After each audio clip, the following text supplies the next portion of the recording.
of the things I tend to do usually for the start of the show is just waffle on and chat a little bit with friendos. All right. Just like some people do like a 10-minute countdown. I just chat with peeps for 10 minutes and then I will introduce you properly. Probably butcher your people, surname. Not with my dog. I mean, obviously your dag's welcome. You like dags. Oh, I should probably do it. I'll probably post that tweet as well. Yeah, you probably should. There is a massive, massive lack of good Harry Potter gifts. Considering the size of that property, I should be swimming in gifts. Anyway, our first individuals through the door to meet your lovely self is Compliment Cap, Shackle Draconis, and J-Post. What out to your good selves? Come on in, friends, come on in. I have someone to introduce you to, but you all know the rule by now.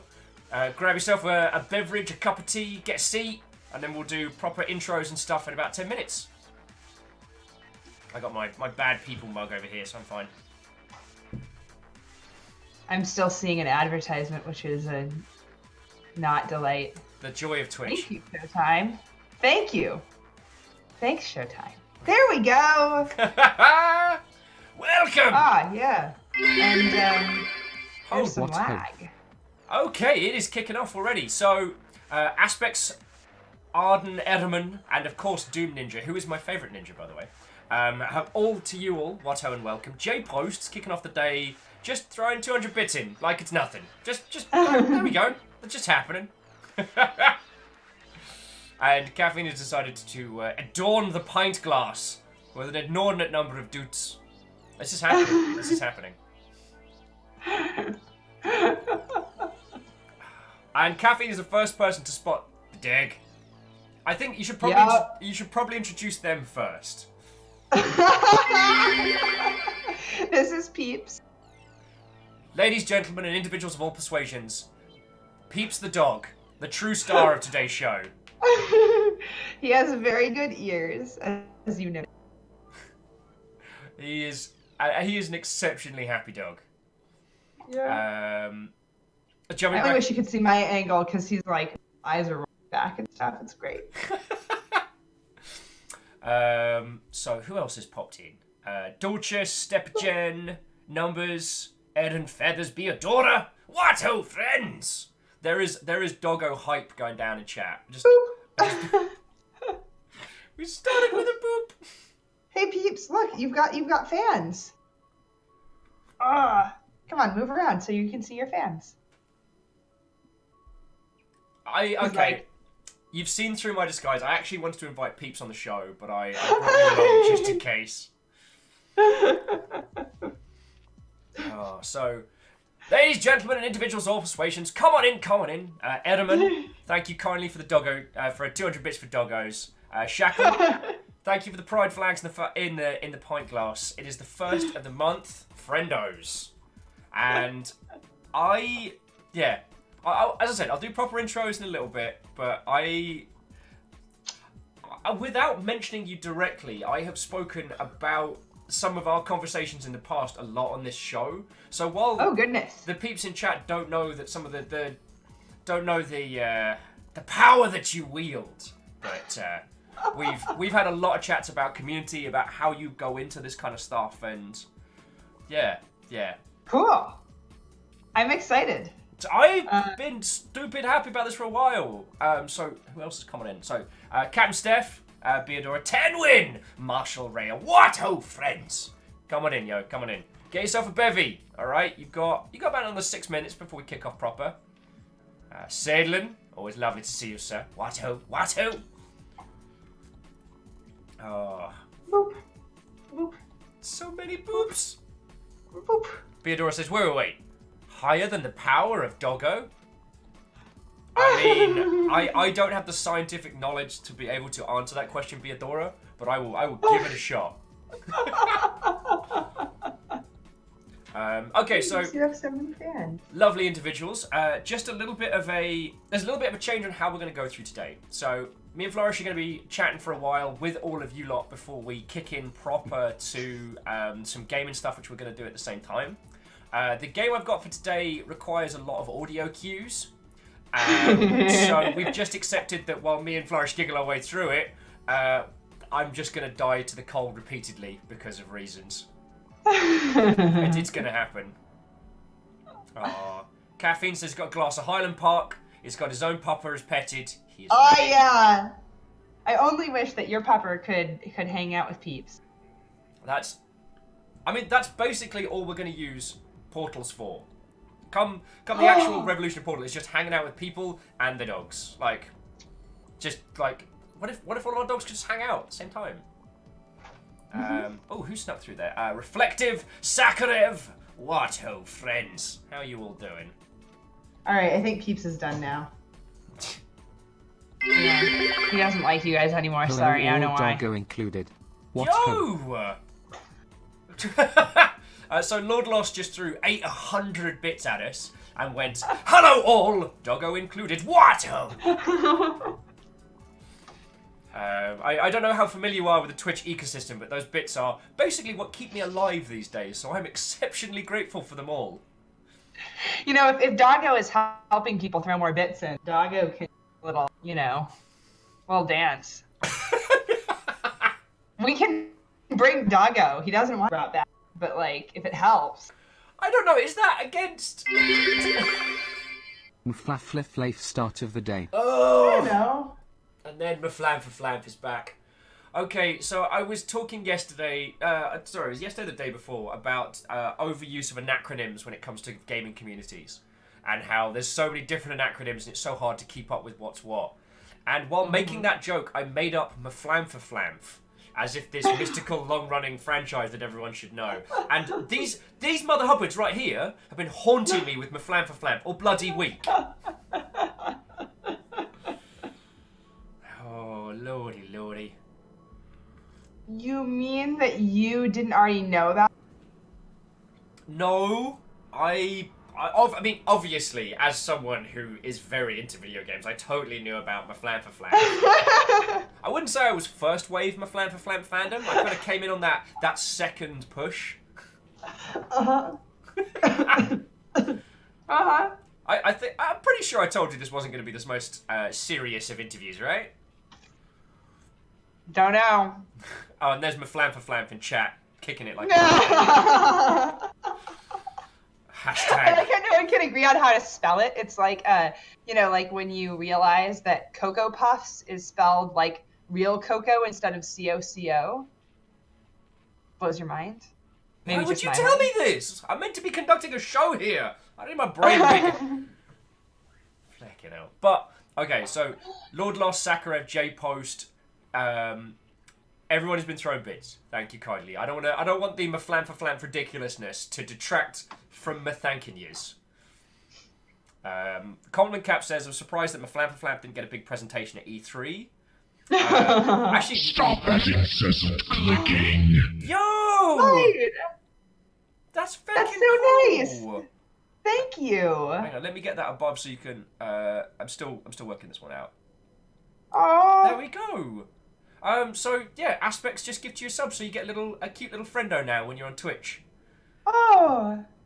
I'm excited. These mother hubbards are exceptionally generous, and I am super glad. Aww. Yeah. How do I'm trying to find the most appropriate way to express myself in here. Hey, it is all good. It is all good. It's not a cult, yeah. Beadora. Beadora is not a cult. So there's so many emoji.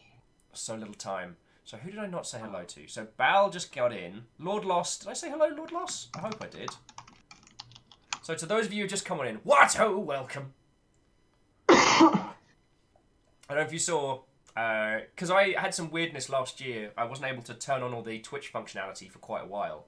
So the little friendo you're seeing in chat was the first piece of fan art that we got from kind of doing this. So I actually got it tattooed on my arm. Really? Yeah. Show. Hang on. Let's unfurl a little bit. So yeah, I got that on my arm. It's my little friendo. It's lagging. It's you have to. I have to apologize because it's lagging so badly. Oh. I also got It's lacking so I just saw it. I also got the sub badge as well the other day, but the sub badge I got because the internet crapped out here, and so I went down to town. I didn't really know what to do with everybody. Right, as we have hit the 10-minute mark. So, ladies, gentlemen, and individuals of every possible persuasion, it is with absolute esteemed pleasure that I would like to introduce you to you all. Your new defense against the dark arts teacher! Surprise!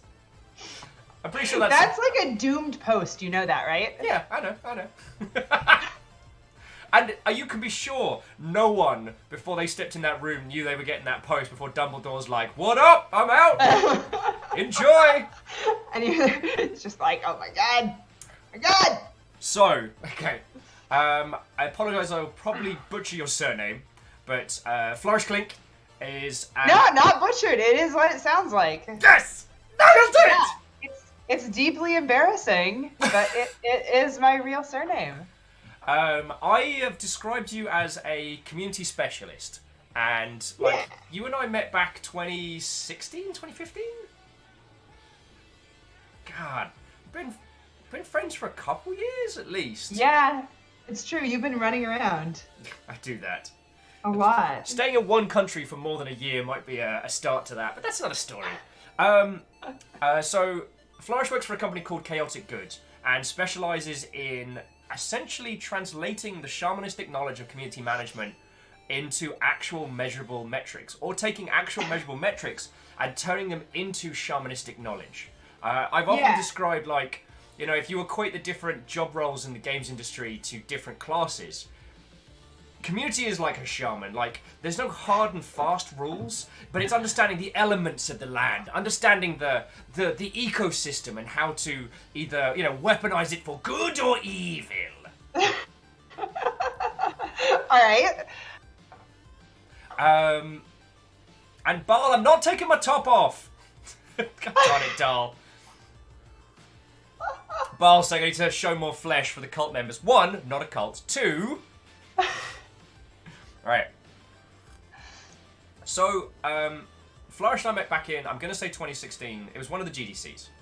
And since then, we have continued to basically chat about just the overall, I want to say meta game of like community metrics and community understanding. This is... It's a tricky one. Because as an intro, it's kind of... It sounds way drier than it is. It sounds a lot drier than it is. And as someone I wanted to introduce to everyone, the reason being is that your understanding of how communities are, how they work, and how to look at that is something super unique, even among CM circles. So Thank you. I tell you what, let's give everyone a little bit of grounding. Let's not just have Will waffle careen off a cliff. So, how did you get started in this? What is your background? Let's give everybody the same groundings that I have as I flame inhale a beverage. All right. So I came to this because when I was like younger than that, when I was like 12, I discovered fan fiction on the internet, Harry Potter fan fiction on the internet. And We're this not was making when this there up. was not, This is how the story starts. and this was when there was not even a fanfiction.net page for Harry Potter yet. So this was a long ass time ago. There was a time in my life when I had read every piece of Harry Potter fan fiction that had ever been posted to the internet. That is... I'm pretty sure you can get a trophy from that, from fanfic. Also, very quickly, Tanari Wow, Sakarev, and... Who did I not say? Did I say hi to Marshall? Cryostix? I hope I said hi to you. Watto and welcome. Come on in. I have a very cool person for you to meet. Caffeine, what's the deal with what size? Do you mean like a Quidditch robe? No, he means like a cult robe. Oh! It's not a like cult! The Jersey style. Tape fonts for the back. Can it be a cult Quidditch robe? I will consult with chat whether or not it can be a cult Quidditch robe, yes. Yes, some numbers 26. It was a long ass time ago. This was like 1998. 98. Yeah. In the before times. In the before times. So I got involved in like got involved with fanfiction.net. That was back when the guy who runs fanfiction.net ever responded to email, which he doesn't do anymore, which is weird. But anyway, I got involved with that, and then like helped found a fanfiction website, Fiction Alley, and that was the point at which I really got involved in community management stuff, because obviously at the time it was like all forums, right? Yeah. And so... Oh god, the forum times. I'm so glad those times are dead. Yeah, it was the forum times. So there was that, like we were running cons, like I helped run the first Harry Potter con ever. And... Wow, you never actually mentioned that. How was that? I did. That was in 2003. We were all idiots. The catering was pizza. There was a threat of axe murdering of someone who is now a very famous YA novelist. So I was, I think, 16 at that point. There was a lot going on. Anyway, point being, so in the forum times, I did all this stuff, but in the forum times, like at the time, it was a pretty big community for forum times, right? Yeah. And we had a lot of sort of backstage information, obviously, because you have a forum and you can see what everyone's posting all the time and what's going on. And it was weird to me that like we knew all about what all these people were saying and thinking, the people who were like the most into Harry Potter fandom, and Warner Brothers definitely did not, like not even a little bit. It was not Stephanie Meyer, don't worry. It was Cassandra Clare, for what it's worth. I mean, I don't know why I would say that it's just some YA author. This is not a secret. So anyway, at the time, like my interaction with the entertainment industry and the video game industry and everything else was basically Warner Brothers threatening to sue our butts. Am I allowed to swear on this? You know what? I think today we can allow. Today it's permitted. I'll keep it like, PG, but it's not. Anyway. It is not forbidden here. I have personally tried to swear less when I am streaming, but that's a personal choice. I noticed you like trying to swear less, and I felt like I wanted to bring myself up to your level. I still bust out some heckin' vicious swears. Yes, when some the time numbers. calls. Thank you. I was going to say ass, and then I said butt instead. And of course, Tal's saying the forum times are dead, but the Discord times are now. Which is better? I'm sure as hell I don't know. The forum times are not totally dead. There's still like a bunch of forum things hanging around, and you know it. I do. I didn't get a chance to talk about it yesterday, and I don't want to derail your introduction. But, anyway, okay. Yeah. Okay. So anyway, point being that when Warner Brothers threatened to sue us, we were like, you can't sue us. They didn't sue us. We interacted with them some. It was interesting. And then I went to college, and I didn't know that this could be a job because it wasn't a job. And then I went to grad school at MIT because a professor there had contacted me, had studied me when I was in high school because he was studying Harry Potter fandom, and he was like, show up. Yeah. That last bit was really needed. Yeah. So Because so otherwise that's the start of an anime. Flourish had developed superpowers within the fandom, and a scientist studied them. Well, it's sort of. So I mean, he wrote this book, Convergence Culture, which was pretty influential, and then and then I was done with college, and it was I didn't know what the hell I was doing. I thought maybe I would just sit around and teach Taekwondo, because I did Taekwondo at the time, and that was not going to be a winner. So he was like, come to grad school, and I was like, okay.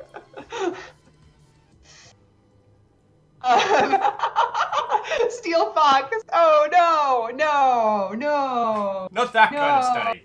More like, that kind of study. It was Professor Xavier type. Yeah, it was very sweet. And it's if you go read the book, you can see, it's and then these small children are learning to love literacy. They really love literacy. Yeah, so it's really charming.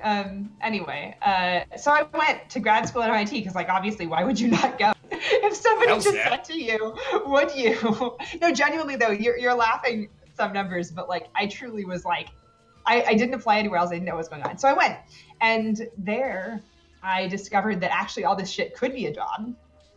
And I great. And I wrote my master's thesis on Twilight fans and Twilight hate.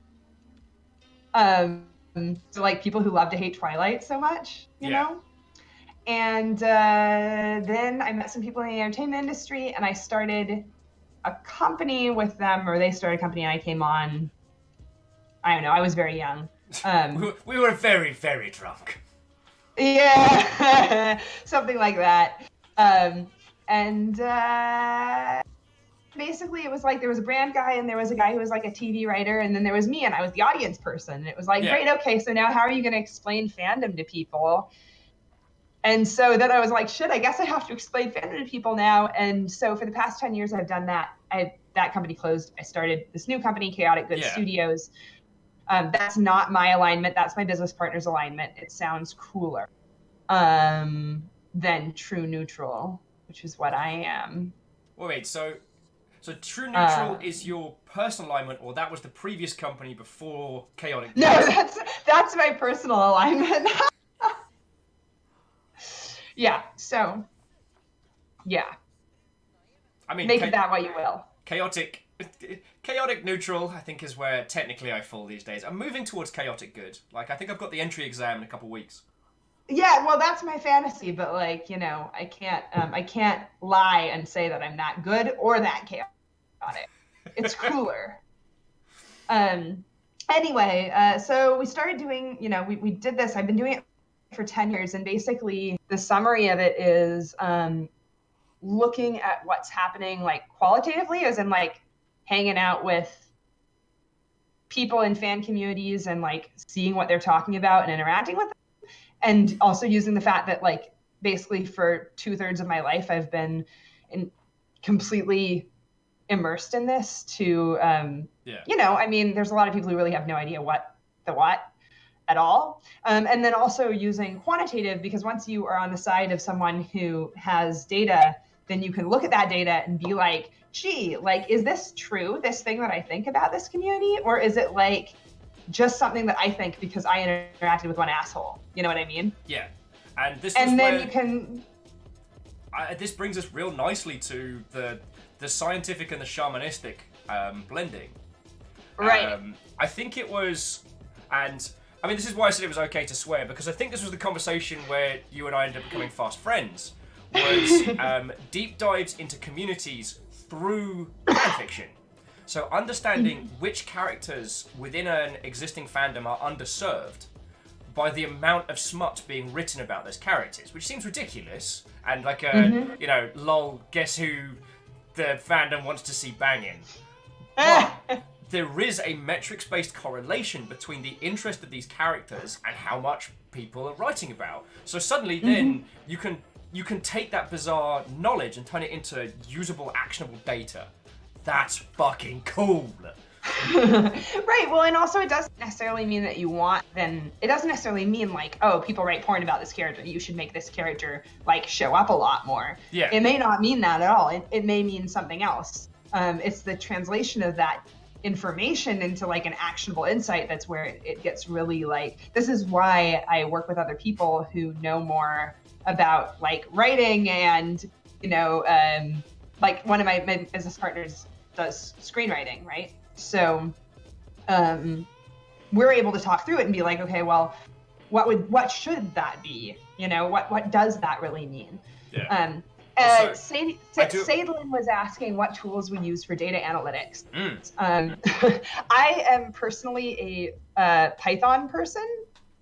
I don't like really usually. So the thing is, like, the kind of data that we're working with is usually not so huge that it's like, God, you must learn R and get deep into all of this, you know, data. It's not, you know, it's not like usually big data in the way that people mean big data. You know what I mean? Are you using any like off-the-shelf stuff? Because I know there are a few like community scrapers and things like that. Yeah, we do. So we use Brand, and we also have access to, Brandwatch is it's probably, I think, the best out of the sort of out-of-the-box things that you can pay for.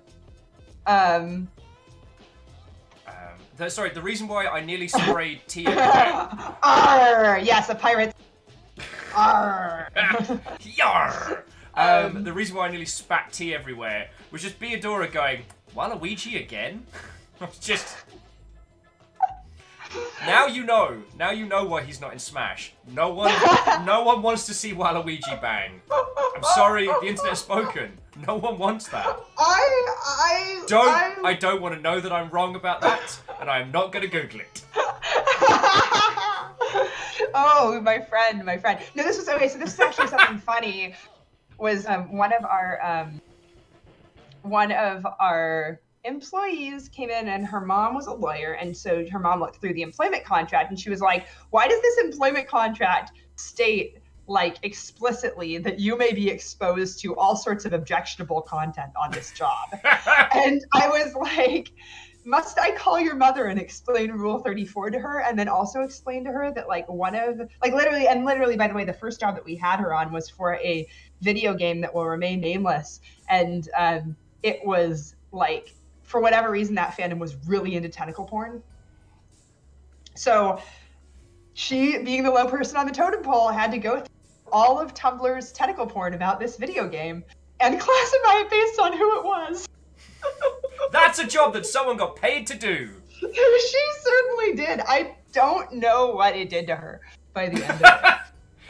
Strictly no seafood of any kind. Yeah, well, in Tumblr you have to do it by hand too, because like, although we use Brandwatch just because like I'm too lazy. Well, it's not just me. It's also I don't have time to sort of cobble together our own thing and get like the Twitter firehose and stuff. But like Tumblr really sucks at getting data off of it, so you have to use like a shady scraper if you want to get anything. And so then you have this like shady scraped thing, and then you're like, yeah, it's true. We do not do that on Tumblr anymore. True. Well, and we don't need elsewhere.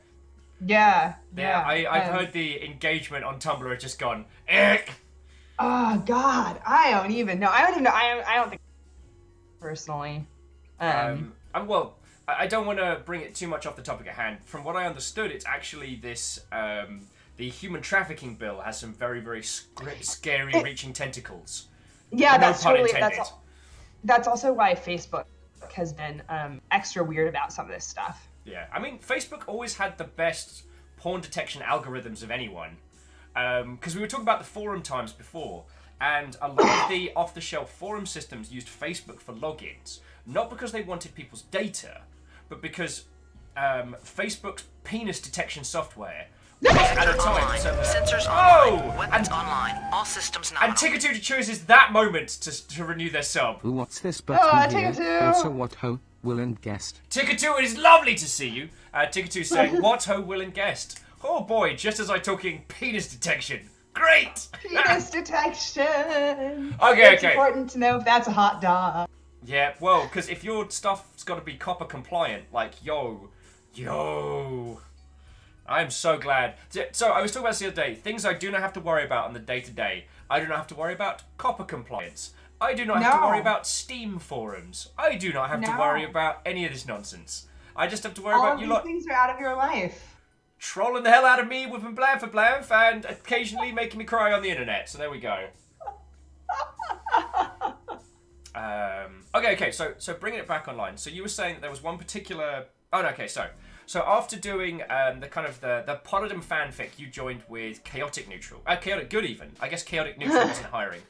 And that is where we started interacting. So, just for those who have just joined in, and I guess to give like a little bit more framing to the rest of this conversation, like without naming any of the IPs that you're involved with, like what are the things that you do at Chaotic Good? Right. So if you can talk about the IPs, then brilliant. I'm trying to not break any NDAs here. Yeah, like this is the problem with this role is that most companies do not love. Yeah, we said Maflam Flam, the greatest. Just God. This is well, obviously I've worked on Maflam Flam. That is a long-standing client. This is how you, everybody. This is how you can tell if someone actually knows me in the real. Is if they join in and ripping the piss out of me, having joined the show. God damn it. Oh, so you were on Maflam as well, huh? I guess everyone works in this. So we worked with a lot of different things. This is part of the problem is that when you work in this business, like no one wants to admit that they can't do everything or that they don't know everything already, right? Because like everyone wants to feel you want your fans to feel like you know all the stuff, right? Yeah. Like you already know it. So I have a lot of extremely bad NDAs, but I will say what I can. We've done a bunch of work with Fox. So a lot of Fox franchises, I will not say which ones, but we've done a lot of things on different Fox franchises. We've done some work with Blizzard Entertainment. They sound actually, indie. we were the... Who they again? Well, it was actually, we have a funny story from that. We were the people that they had let in, to the extent that, I won't say what we worked on, but we were the first people that they let in, to the extent that like we came with our Macs and they could not hook our Macs up to make presentations. Because in the film industry, Mac is the standard. And I mean, if I had known, I would have brought my Linux box or something, but I did not know. So anyway, we came in and they couldn't let us, they couldn't let us present. We had like 5 people trying to make the conference room work.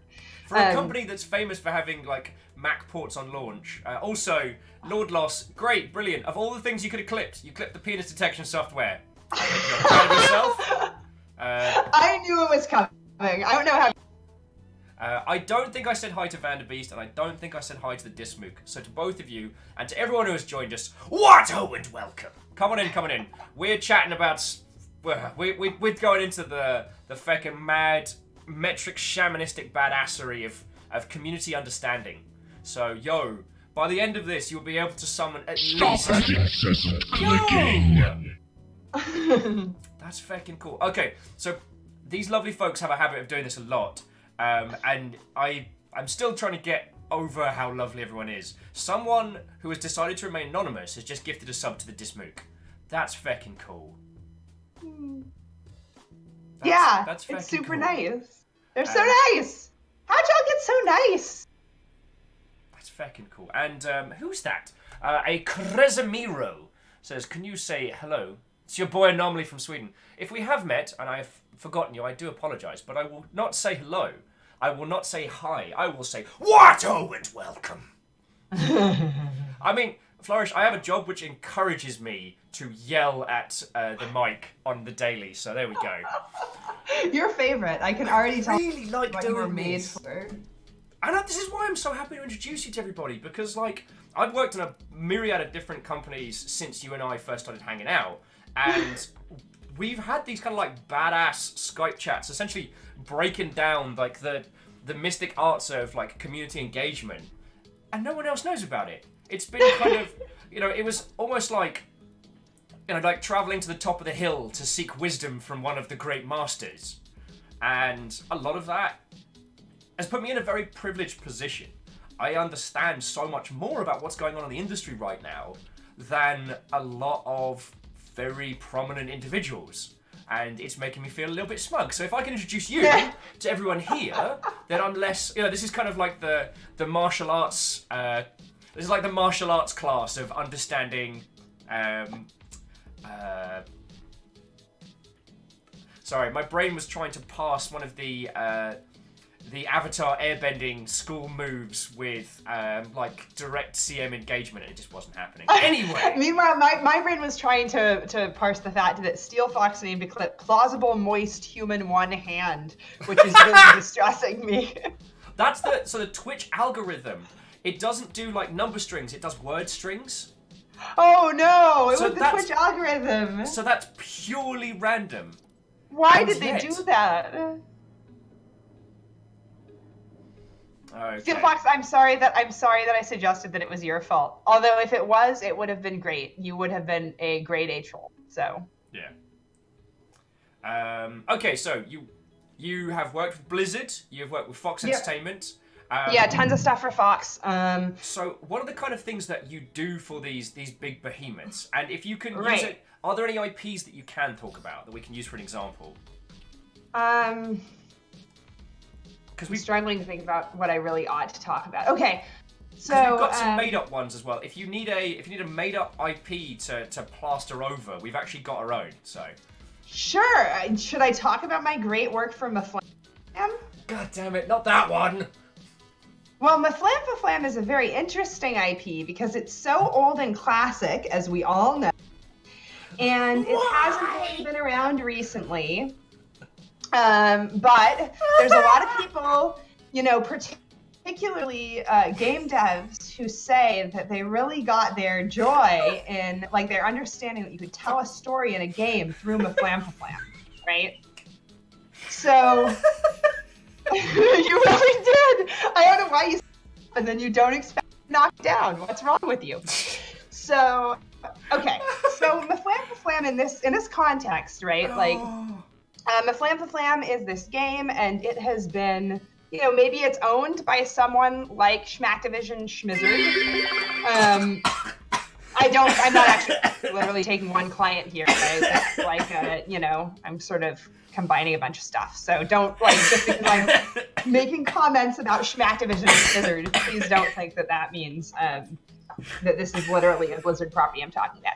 So anyway, Maflam is this old thing, beloved. It once had, like, a real strong fan community. Now it's like, you know, there's some, like, people like retro Twitch streaming about it every once in a while, and, like, every once in a while someone will pop up on Twitter and be like, hey, remember Maflam? Oh my God, when so-and-so betrayed so-and-so, that was like a terrible thing, right? So this movie studio now has gotten the rights to this, and I am totally going to kill him on stream. It's going to be great. Okay. I'll be charged with murder. I don't know if you've seen Chat loves you. You are getting a lot of love from.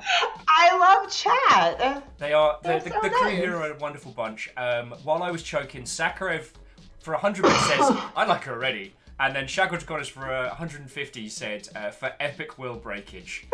Oh, it was just this. Oh. Okay, so.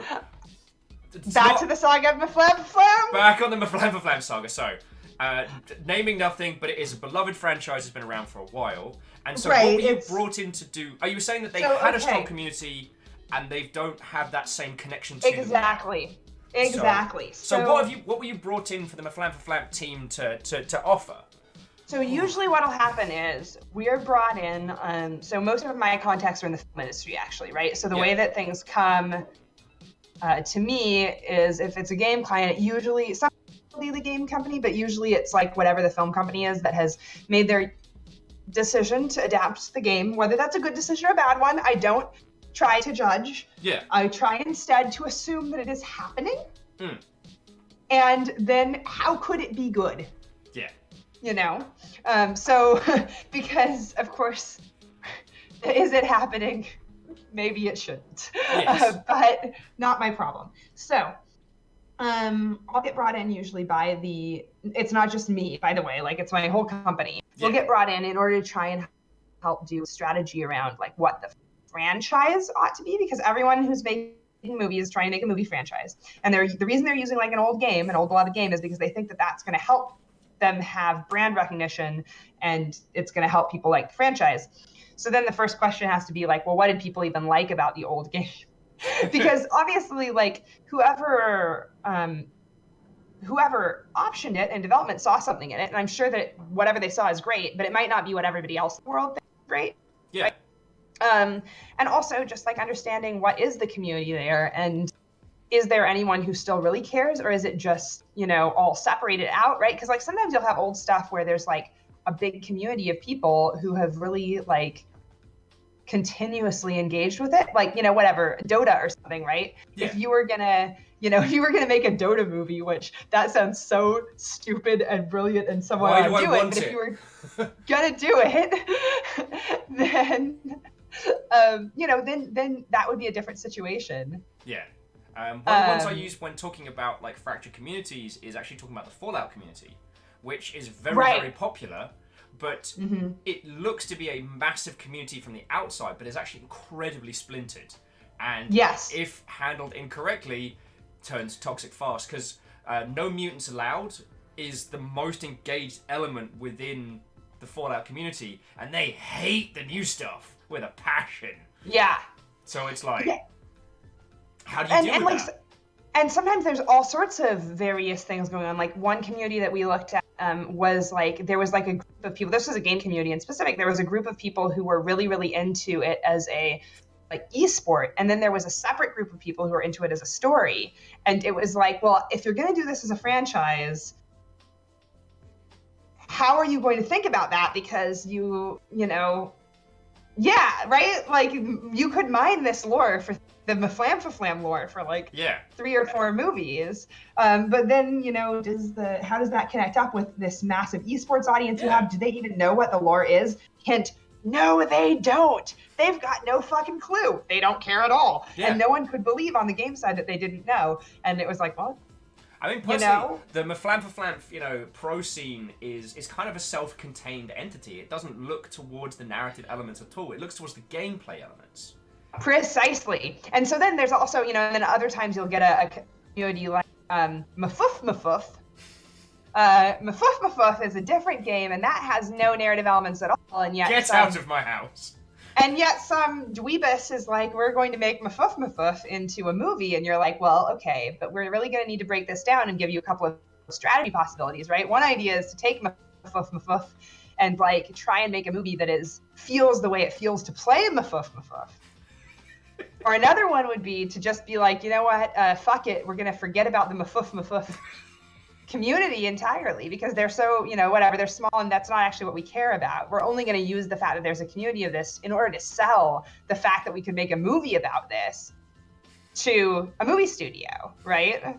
And then, like, who cares about the Mafuf community? No one outside of gaming knows what Mafuf is anyway. We're just going to make a movie based on the elements we like in Mafuf. Say, whatever.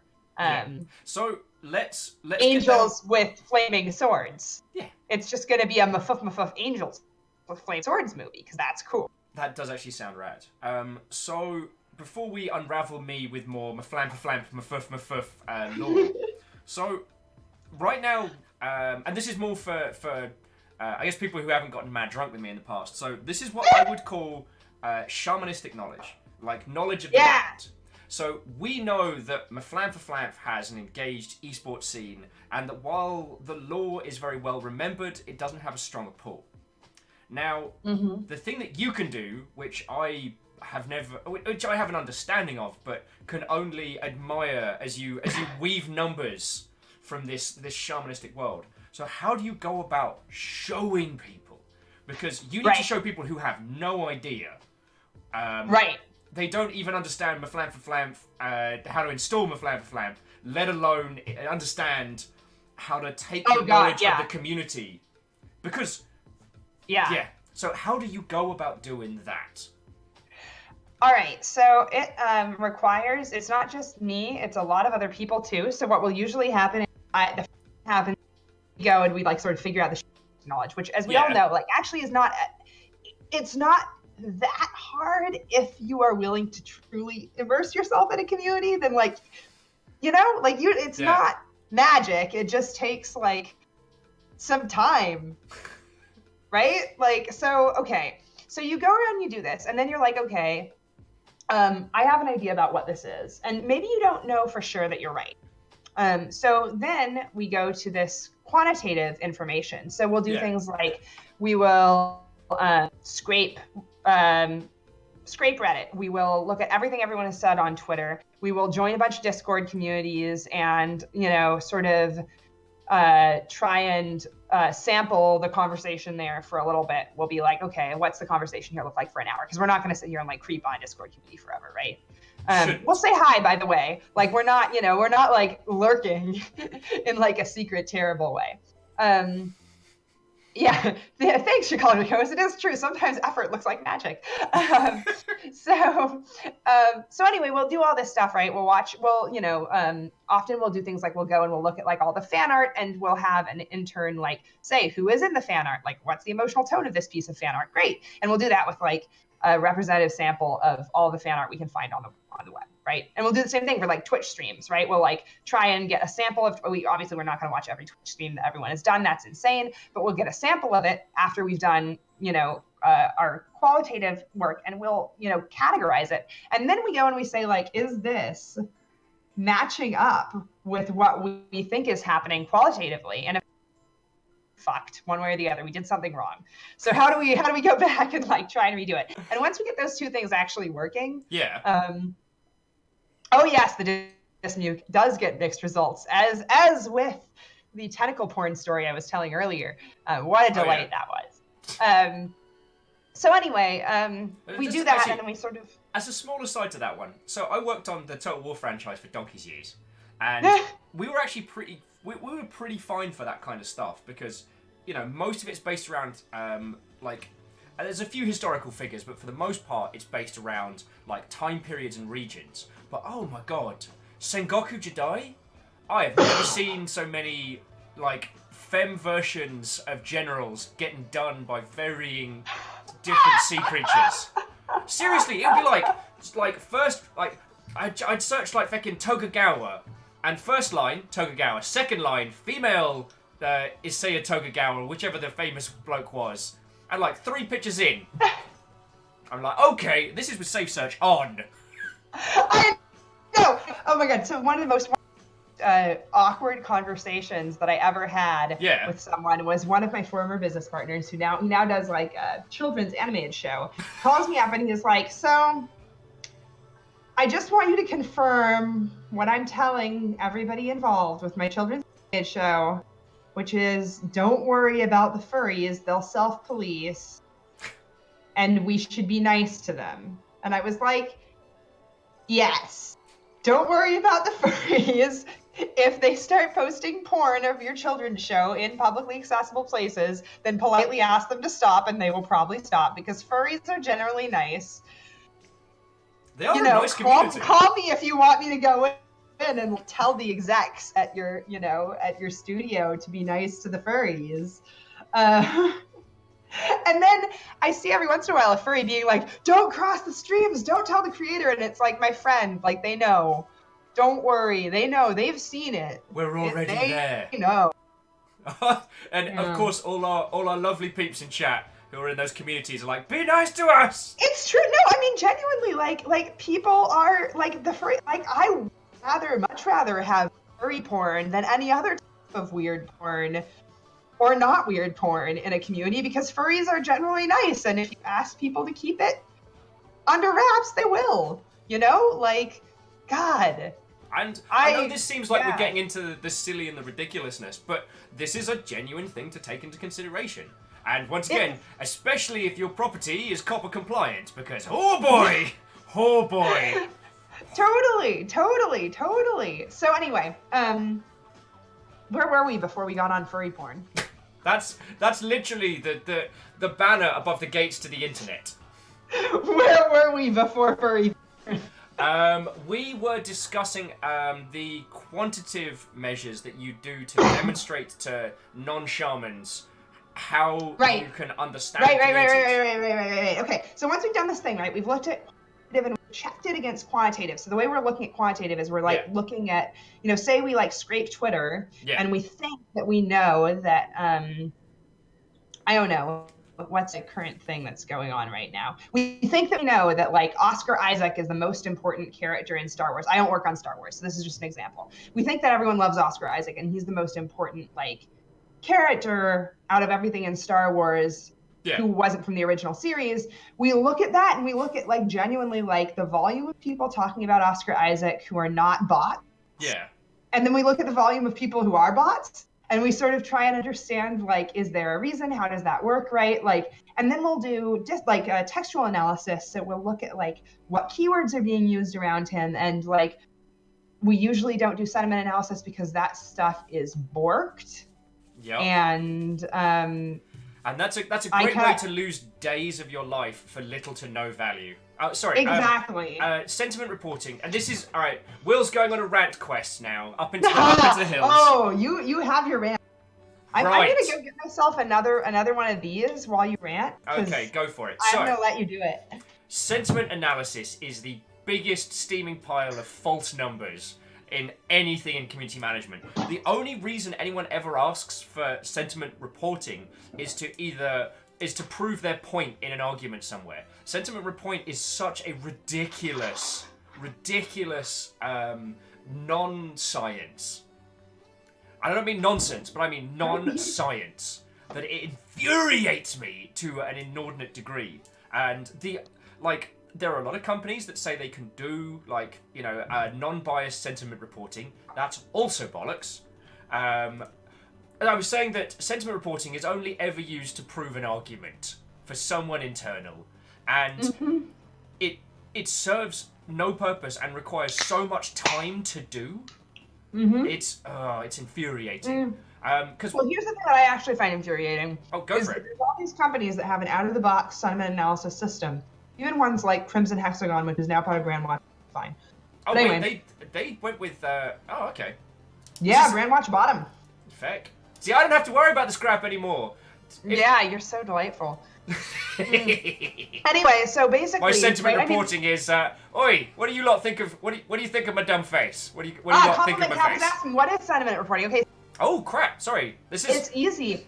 Oh, that's exactly what we're getting to, Beadora. So what happens with sentiment analysis is, right, you get a bunch of text, like say every Twitter thing, because Twitter will give you every Twitter thing that someone said. If you pay them money, Oh, yeah. then you can literally just search Twitter and be like, what has every person ever said about Solid Snake? And you will find everything that anyone has ever said about Solid Snake, right? Yeah. So fine, you've got this and it's like, whatever, it's a million tweets. And that's obviously way too many for a human to read all of. So one idea is you could like take a snapshot of it and read all of those and like say that's a sample of them, which is one thing that we do. Yeah. Because I think it's better to do that. That has problems, right? So what you would really like to do is be able to get a computer to tell you, like, are people mad at Solid Snake or do Solid Snake, right? Yeah. So great. So okay, we can write an algorithm for that. And if you are doing it right, then you would take your algorithm and you would train it on a like small segment, because of course you want, for instance, if someone says Solid Snake is the bomb, that is very different than Solid Snake should be bombed or Solid Snake bomb, right? Yeah. So you would train it, because obviously different communities use things in different ways, right? Like if I were to put this Twitch stream, the chat, through a sentiment analysis thing that hadn't been trained, it would be like, what the fuck? Yeah, it would right? probably it would gain sentience and exactly. run. Yes, we are talking about natural language processing, but I'm trying to talk about ways that terms like that. So anyway, if you do I this told right, you all. then I told you all I was going to bring you good guests. Like right. So if you do this and you actually train it on a community, like kind of okay. Yeah. But that takes a really long time and it's never worth it. And so most people just decide to use something that's like out of the box. So for instance, if you like, yes, AI, exactly. This is a case where it's like, wow, I guess, yeah. Anyway, you get this out of the box algorithm and it will tell you all of these really stupid things and be wrong almost all the time. And people do this. Yeah. And sometimes they spend large amounts of money. It does not. Sometimes, it does not handle nuance. No, and sometimes it's the poor job of a bunch of community managers to write these reports. Sometimes they spend inordinate amounts of cash to get these reports, and they're almost always completely bloody useless. And let's be clear, you can, if you have like a closed corpus that is like people using a thing, you can train an algorithm to handle that nuance really well. But exactly, if it's generalized, like I would say 80% is very, very generous. Yeah, and in my experience, at least with internet language, right? If you're going to do this like based on external memes, the introduction of general internet discord, like the term chunk. There's a term that that wasn't really in the general internet discord until that meme about the chunk chart, which in some communities has now become a descriptor, but in different communities is both a positive and negative descriptor. So I'm like, thick with 2 C's. There's another great one. That didn't exist 2 years ago. So yeah. Right. So one of the problems that you run into with this is, say like you have a television Save Your Show campaign, right? So you've got, oh Lord, he coming. I love the Save Our Show campaign coming, right? The Save Our Show campaign is coming, and everyone is like yelling at Netflix to save our show, and they're like, come on, Netflix, fucking just do it, just save it, just save Shadowhunters, to use an example of a current show that is... Oh, no, sorry. Yeah. Everyone's enjoying this one. And... Numbers. What the hell is an absolute unit? We can just keep talking about thick Save Our Show campaigns. Anyway, so like the Netflix exec, like literally, what do you think they're doing? They're not looking at anything on here. They just look and they see that like Shadowhunters is associated with negative sentiment because they've been using an out-of-the-box algorithm to detect sentiment, and people have been saying things like, I'm so angry that Shadowhunters is canceled. Yeah, which is positive engagement. engagement. I'm so mad that Netflix won't pick it up. it's positive engagement, but it's negative sentiment according to the analyst. And so like it'll get sent up to the exec, and he'll be like, why would I ever pick a shadow hunter? Yeah. And because that entire conversation takes 10 seconds of this very busy exec's day, that's it. That's the end. Yeah, that discussion has been had. It's not coming back. And Yeah. Oh, and Stormscale, thank you for the bits and for destroying the pint glass there. Despite Okay. being incredibly confused. Yeah, so that is a real good, I guess, framing of the science behind looking at how people understand these different properties in these different discussions. Right. Now, I know you said we couldn't go too into depth with it, so I figured before we go back into community and other elements, I actually wanted to talk about the IP creation stuff that you and your team. Oh yeah, totally. Because I've mentioned that offhand, and it's slightly unrelated to like direct community engagement or like shamanistic community knowledge and things like that. Yeah. But it's such a feckin' cool thing that I wanted to bring it up. Totally. So Well, how much can you tell us on air? Well, what I can say is that one of the things that we are trying to do, like, has been, we've done some amount of IP creation ourselves. IP here is intellectual property, which means like basically we made a thing. Here's the thing, right? So we've got some of that stuff, and it's an ongoing process. But what's cool about it is that because we've done so much community management, Yeah. yes, Kandarian, and that's ultimately what we do sometimes. Nice. Is looking at samples and figuring out what's going on. But this whole process, yes. So we do that. Actually, the thing that we use that most with is automated gender detection, because we'll often get really bad automated gender detection because it'll, depending on what community you're in, right? Like if you're in a community of One Direction fans, they literally all have Harry Styles as their as like their display name. And so once you figure out sort of how often people are doing that in the community you happen to be looking at, then for that and get a better auto detection of this. Anyway. And actually, sorry, I think that's a thing that's worth just touching on for people who haven't encountered it. So the reason that you do gender detection is to know the composition of your user base or to your fandom. The composition of who's talking online about it, right? Yeah, because it might be that you're... we have a little bit of a better thing in some video games where because of, people have to sign up for user accounts, we have a slightly better understanding, at least on the...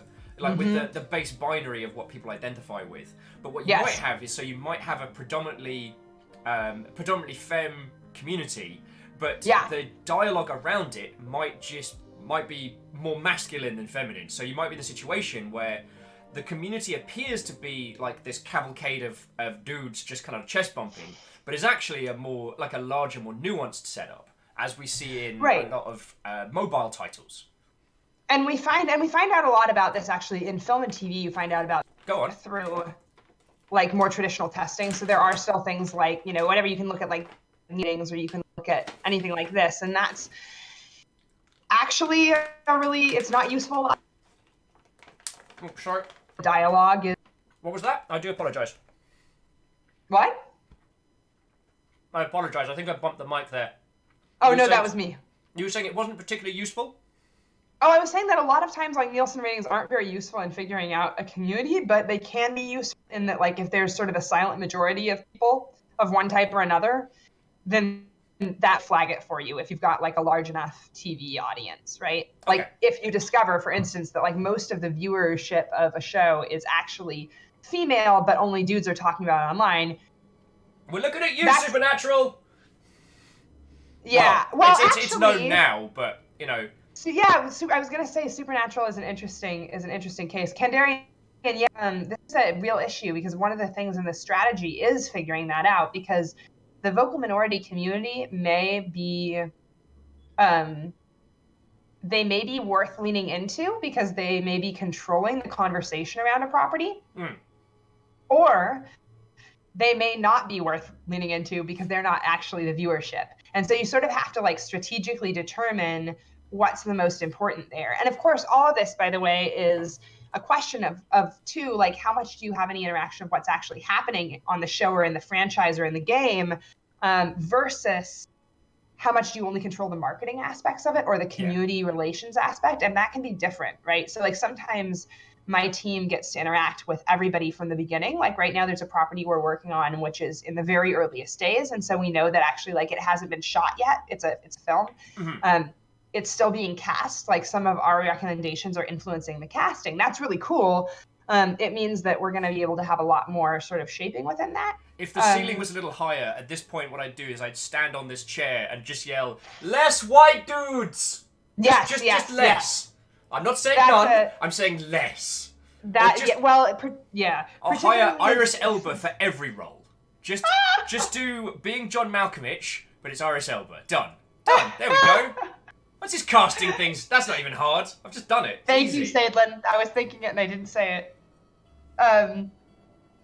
Yes. So anyway, so sometimes we have it, and yes, where like they showed up and the entire movie was shot, and I literally this was a case where there had been some particular abuse of both automatic gender detection and automatic sentiment analysis, and I just looked at the data that they had and at the movie that they had shot, and I was like, oh no. Oh no! I just wanted to add that I almost wish that Twitter would bring back the tiny egg for default accounts, just to fuck with automated detection software. All right, so we've gone through the metrics of our user base, and it appears that everyone really wants the lead character to be an unboiled egg. So we're going to be shooting that. Yep.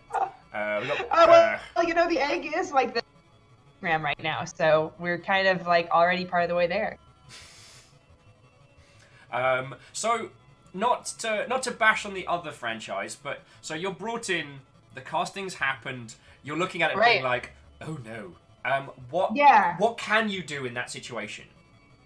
Well, at that unboiled point, egg, hire Vin Diesel. Thank you, Vanderbeest. Always hire Vin Diesel. Vin Diesel, I would love to work with. I want to play D&D with him. It would be extraordinary and extra good.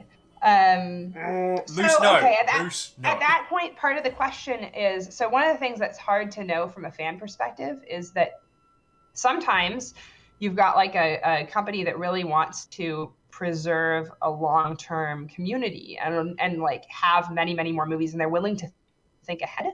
And other times, everybody involved, their job is just about like, are we going to hit this number tomorrow? Are we going to hit the sales number for the game? Are we going to hit the ticket sales number for the movie? Are we going to hit, the viewership number for TV? Yeah. And if they have that shorter term view, then what they are going to want to do is to reframe whatever that thing is as the thing that fans want. I don't feel great about that part of my job when that happens. I think that it's bad. However, ultimately, sometimes that is what it turns out someone is trying to pay you to do. Sometimes you don't know that that's a situation. Like in at least one instance, I have been shocked to receive the script and then find out later that it has already all been. I was like, wow, great, thanks, you didn't mention that earlier. Okay. They're just bringing you in to try and cushion the blow, essentially. Or because they know that something's going wrong, right? But they don't know what. Usually it's like people actually genuinely don't have any understanding of what they've done. They just know that there's something wrong. So like at a certain point, you kind of have to feel bad for it. You know what I mean? Because you're like, gee, like you really barked up the wrong tree for a long time. And I think that this happens less in games, because in games, usually, unless it's like a first release, you've been interacting with your community because you've been seeing things happening repeatedly. But when you get into things like, especially film, where it can be like many years between a film release, it's really easy to get very distant, right? Yeah.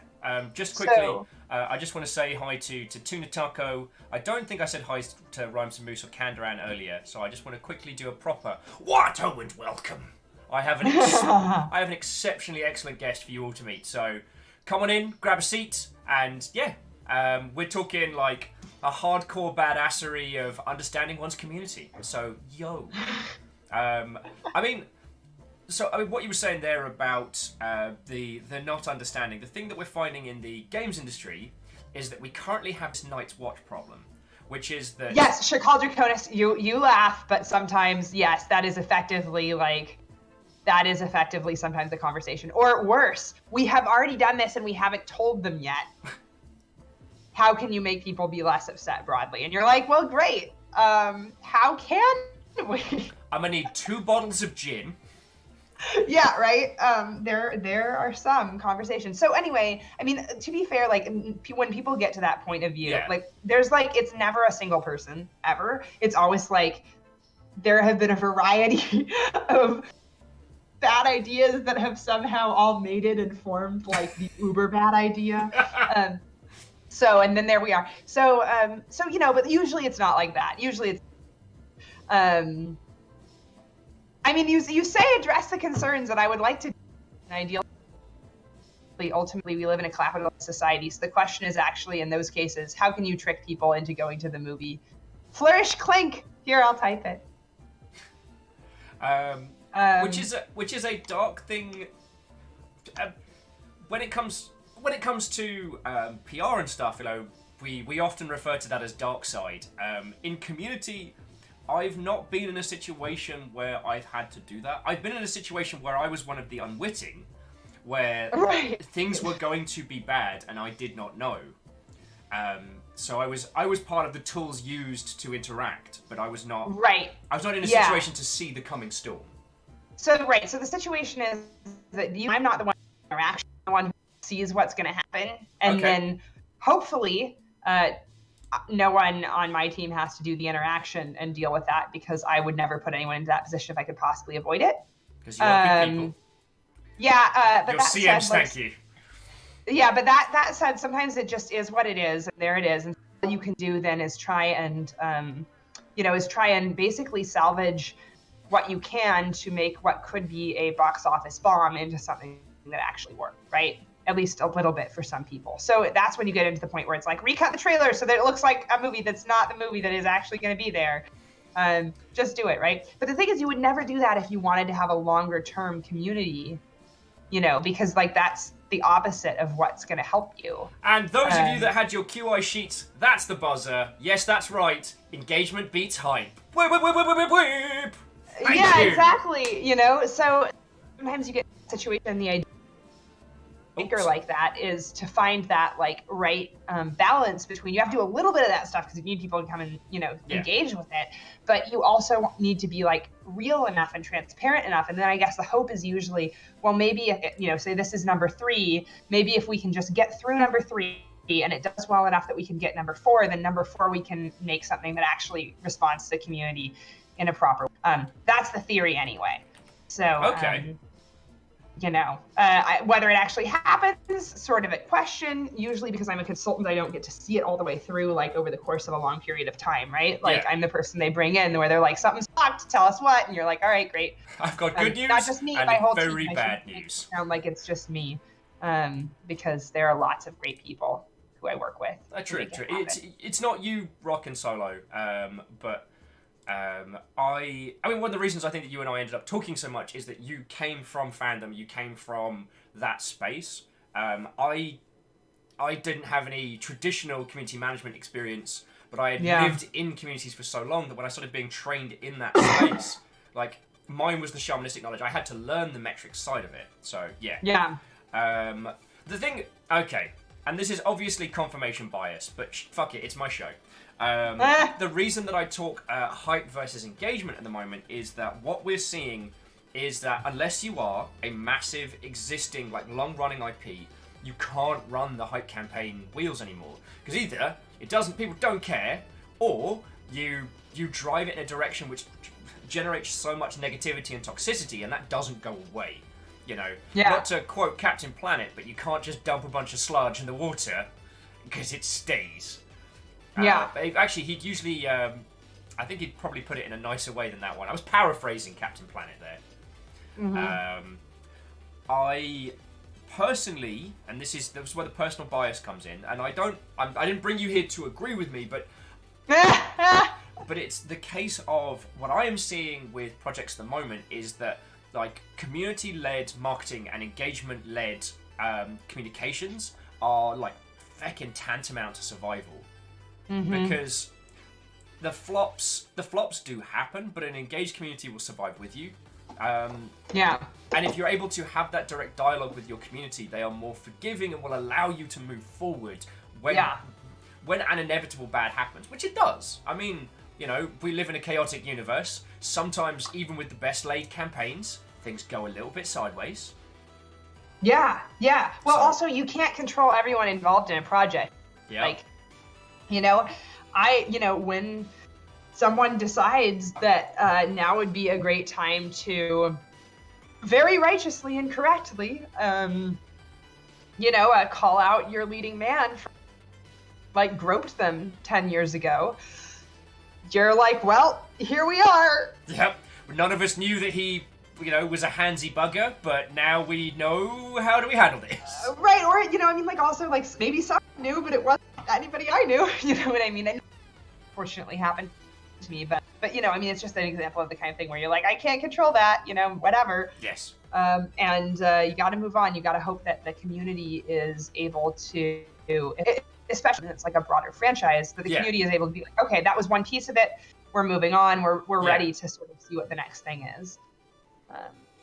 No, and I think these things are kind of important. I don't know if you're seeing it in film, but what we're seeing in games is now that we have multiple platforms, and the main platforms that we have for consuming our form of media are horribly saturated. Yes. So we're seeing that, development within communities is the way to maintain sustainability. Like, you make your own community, and you make you can make your communications for that sphere, because they'll stick with you from game to game to game, as opposed to trying to hit on the broad, because if you can't step to the big players, you just get eaten.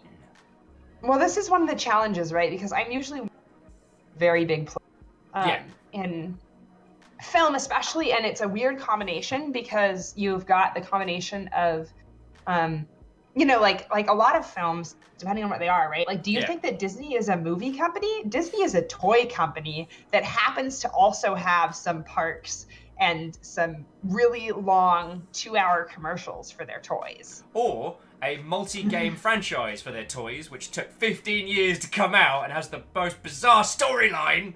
But I know, I guess we're going to Toy Story Planet now. Okay, fine! Yep. So when you're just doing, very quickly, and to ladies and gentlemen that haven't played Kingdom Hearts and want to, cover your ears, because Flourish, I need to tell you about this. Okay. So everybody, that was your little spoiler warning. Just cover your ears for like 10 seconds.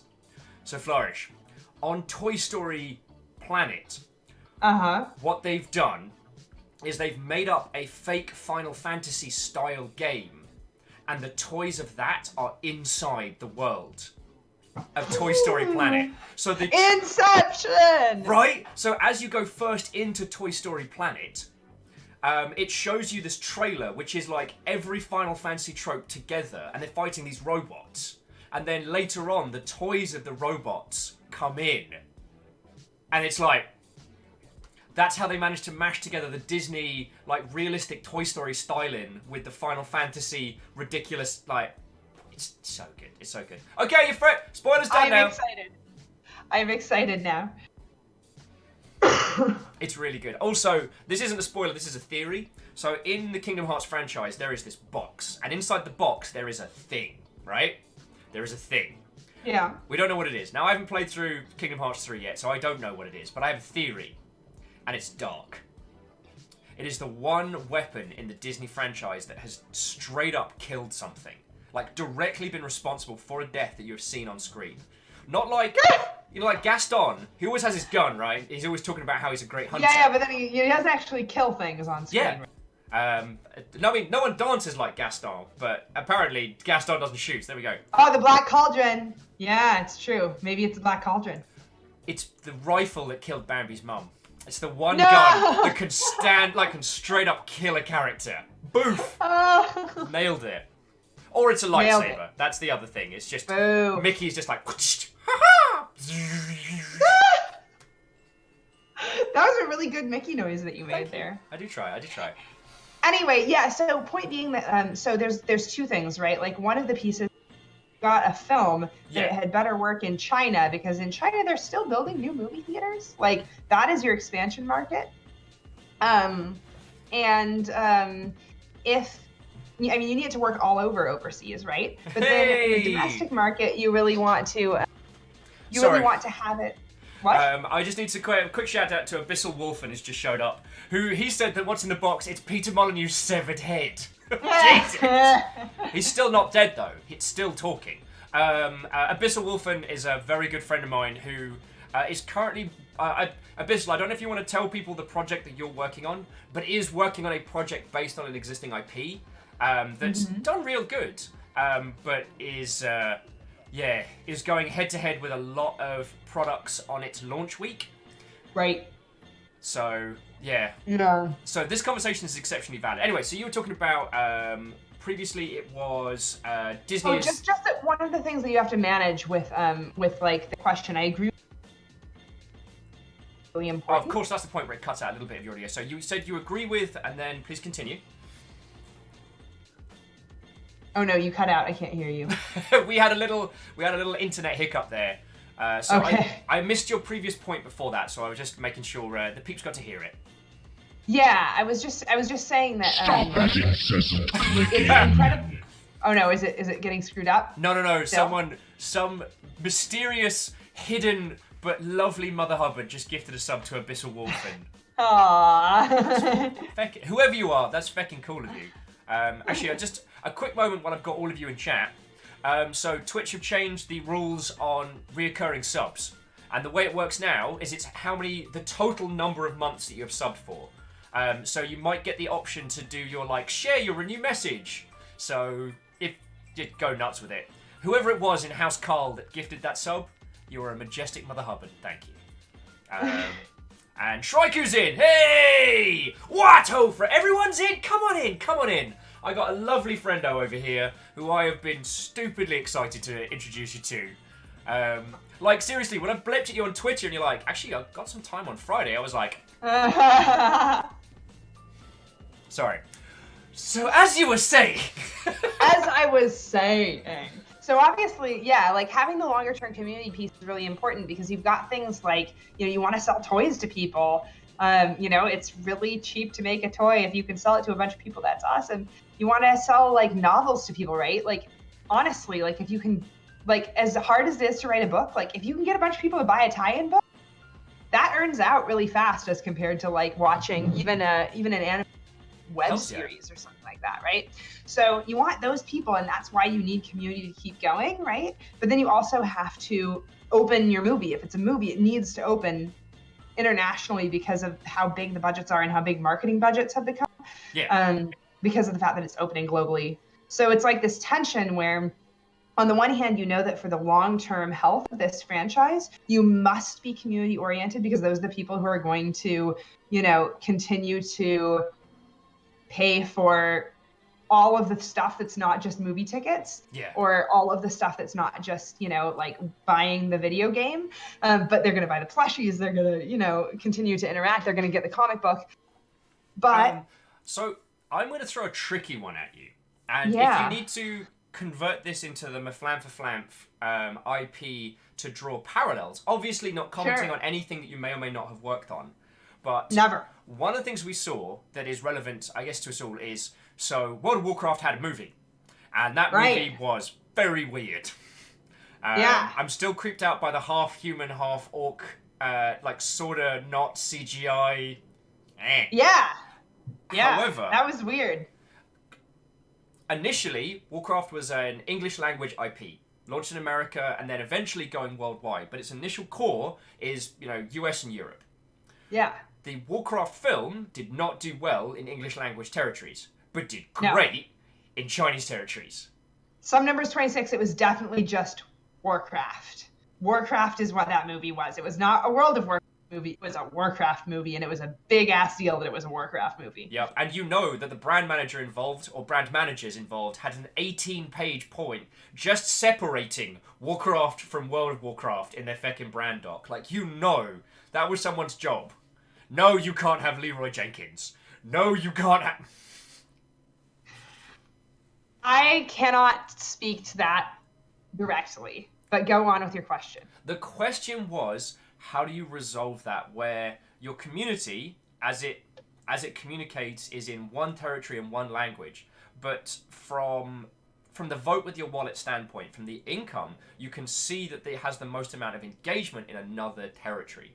Like, how do you resolve that? How do you bring that information back and be like, hey, so the people we thought hate it. This whole new different language community fucking love it. How do you pass that? Or hypothetically, if you had to handle that situation in a Maflam-for-Flam type scenario. Well, in a Maflam-for-Flam scenario, there's a lot of movies that are built assuming that they will not do very well in... It's okay if they don't do so well domestic. They could just do big numbers overseas and that would be fine. And that maybe is what you do, you know? Maybe you just stop trying to appeal to the US market if you think that you've burned your bridges there, then people who make movies are totally fine doing that. And that's something that I think a lot of times actually kind of irritates me when I see like people talking about whatever is going on in the entertainment industry. Is, well, when people don't realize that, so Biadora, is saying, right, are fan groups different in various places in the globe, Asia versus USA? The answer is yes, to some extent, but also it's like deeper than you would think, because like, for instance, in China, you've got these like completely different ways of interacting reading. So like you subscribe, crinkly and tasty. So you subscribe to a novel and you get new chapters on your phone, like many of them every day, you know, or one every day or whatever, right? That's totally not a method that we have here, and it changes the way people interact with those, you know, with a novel and like how you can be a fan of that. Similarly, like the experience of going to a movie theater is somewhat different. Like it means different things culturally. So yes, they're the same in that people interact across these places, of course. You know, it's not just as simple as like, oh, that person lives in China, this person lives in the US, and they behave this way. Yeah. But like, it's, you know, it's a bit different. And something that can be frustrating sometimes for me is when I see internal fan conversation that assumes that everybody understands fandom and entertainment in the same way, which is usually very US-centric. Even when it's coming from people not in the US, sometimes it's US-centric, which is odd. You know. And why would you say that is? Do you think it's because that's where a lot of the fandom conversation has begun? Like, you know, origin of the internet, where a lot of the earliest communication communities sprung from. Do you think that's why that US-centric focus comes from? I think, well, there's that. There's also that Hollywood is in the United States. And that's like a big driver of films and TV often. And yes, exactly like a pod novel, Biadora, and there is doing it. They are called, why am I blanking? You give it a quick search, because I want to say hi to Tickatoo, saying, hang on, do I see pineapple lumps? Tickatoo, I'm very sorry. I am not eating one of the great New Zealand traditions of pineapple lumps. These are dark chocolate-covered dried mangoes, and they are amazing, and Costco sells them in bulk, and they are what fuel my fire some days. Vagabond saying Maflam-for-Flam tie-in comic confirmed. Oh god, Maflam-for-Flam tie-in comic confirmed. You know what, I while you're giving that a search as well, I'm amazed we've gone an hour 20 into this show, and I still haven't started the divisive what else in your conversation yet. I thought we were going to hit that way earlier. And I have to warn you that I am going to... My husband's going to come home and he's going to be like, hello. And for those of you who would not hear this earlier, we live in an apartment that's like 300 square feet. So when he comes home, pretty much like, this has to be over, because he'll be like, what's going on? Or we could just confuse your husband wholeheartedly as you're cackling maniacally about Maflam-for-Flam lore. I think that more it's that we would annoy him to the point where like the house, like Star Trek. Just give him a couple of dollars. Be like, honey, go grab yourself a pint or something. I'm sorry that you can't hear me, Rosen. I don't know why. Oh no, I just lost you now. Did you? I was having a quick look into the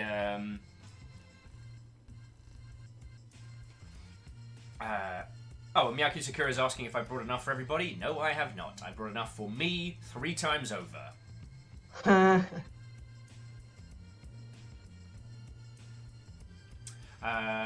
dokie. So, how goes your research? Oh, I'm just trying to figure out what the heck it's called. It's driving me nuts, and I'm trying to. Well, whatever. I'll figure it out later. Yeah, summary is details. It's fine. Yeah, summary is yes, there is somebody who's doing this type of a thing, and I feel really bad that I can't tell you who it is. Anyway. It's all fair, and I will say that we've got a lovely kind of sample group of individuals from a lot of different spheres. So if you ever want to come chat with our bunch of numpties on Discord in the Longship, I know they'd love to have you.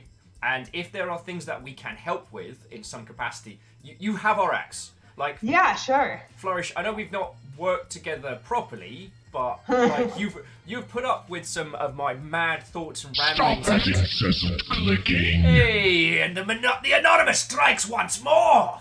They got Shraiku. I thought Shraiku was safe. They weren't safe. House Carl strikes. Oh my god. Why did you share that with us, Kandarian? I don't understand why you shared that with.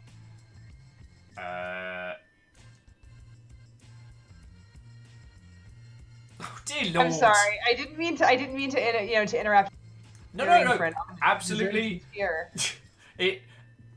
I saw the NSFW and I was like, oh dear Lord, I was worried. But yeah. Well, okay, so I will say this. I actually try not to, this may be rude, but like... go for it. To say, but I don't want to answer that because I try not to, unless something is intentionally funny, even if I find it fucking hilarious, I try not to talk about it that way because, like, there's a lot of things that are unintentionally funny. Yeah. And...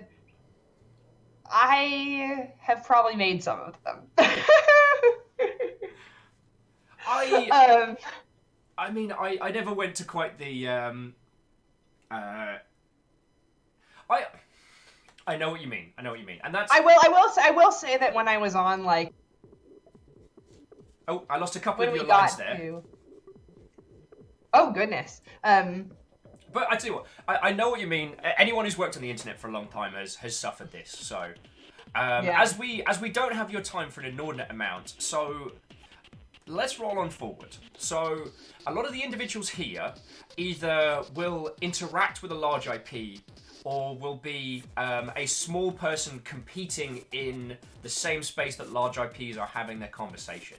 Now, from the other side, what are the elements that you have observed that could be brought over to these people? So if you're a small team but working with a massive IP, or if you have to have a conversation in the same space as a massive IP, are there any tricks, tips, and skills that you have seen that work in that space?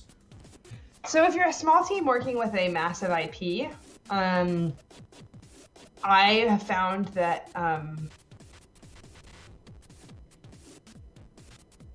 sounding very confident about anything that you know about your own community is probably the most central thing. Okay. Having numbers, and the numbers do not have to be as good of numbers as you think they ought to be. Because I often, like as sort of a kind of, nerdy person, want everything to be right. I want to have like a real statistically significant sample of something. Yeah, they kind of do, Jack Skulls, just have to be some numbers, genuinely. Wait, where's some numbers? Get me to it. So, I mean, like, if you can say, like, some numbers 26, that's it, some numbers 26, you are it. You are the right, okay, so, like, anything that you can put into, like, a, whatever, like, 25% of conversation is about this character who we like. No one in the bigger company, very rarely does anyone ask how big that conversation was or what it needs to be within. If you already know, like, I mean, this is a little bit dark sidey, but like, if you know the truth about this, then like, make your best argument. Don't like hedge because it's not perfect as far as, knowing everything about everything, because it never will be, right? It's always a problematic thing to say, but sometimes you do gotta go dark side.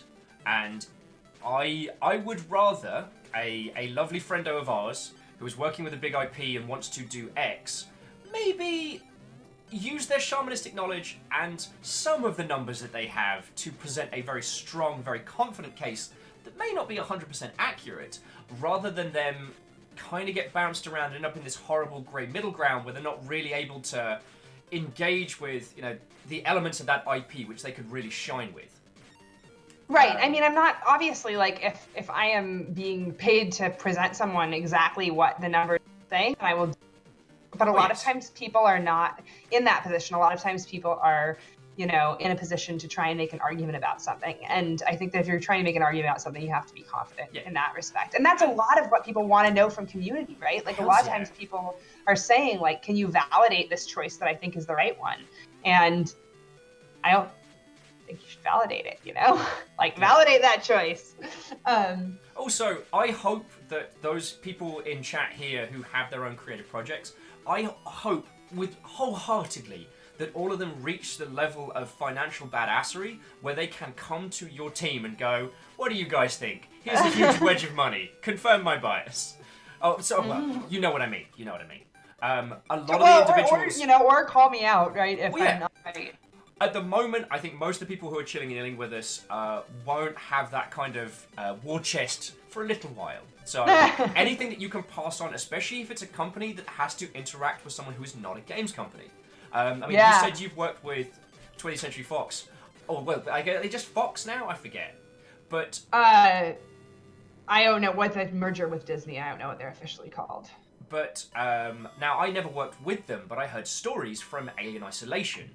And it was interesting, the things that you would think would be incredibly complicated were actually real easy for them. So, such as access to original design plans, documents, models, all the original Alien elements. So they actually had detailed maps of the Nostromo and its layout. Both the technical diagrams of what the ship was and also how the sound stages and stuff were laid out, along with just terabytes of data. And Fox was like, yeah, cool. But when it came to things like...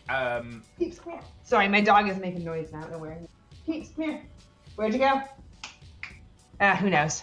But when it came time to things like, we want to have like little elements inside the ship just laid around. So we want to, and I don't know this. I'm using this as an example. We want to have a fake magazine inside the game, which would be the kind of thing that people would read on board, like one of those celebrity who's dating who mags. Right. And because that's not something that's covered in any of the IPs, but is in the world, that ends up being an approval nightmare. Oh yeah. Because it's a brand. Yay! J-Poster 100 cheer for the doggo! To those who just joined us, would you like to reintroduce your lovely doggo to these wonderful people? This is Mr. Peeps. His name is Peeps. And he is lovely. He's very nice. It's almost his dinner time, and oh yeah, you heard that word, didn't you? Those little ears were like, hello!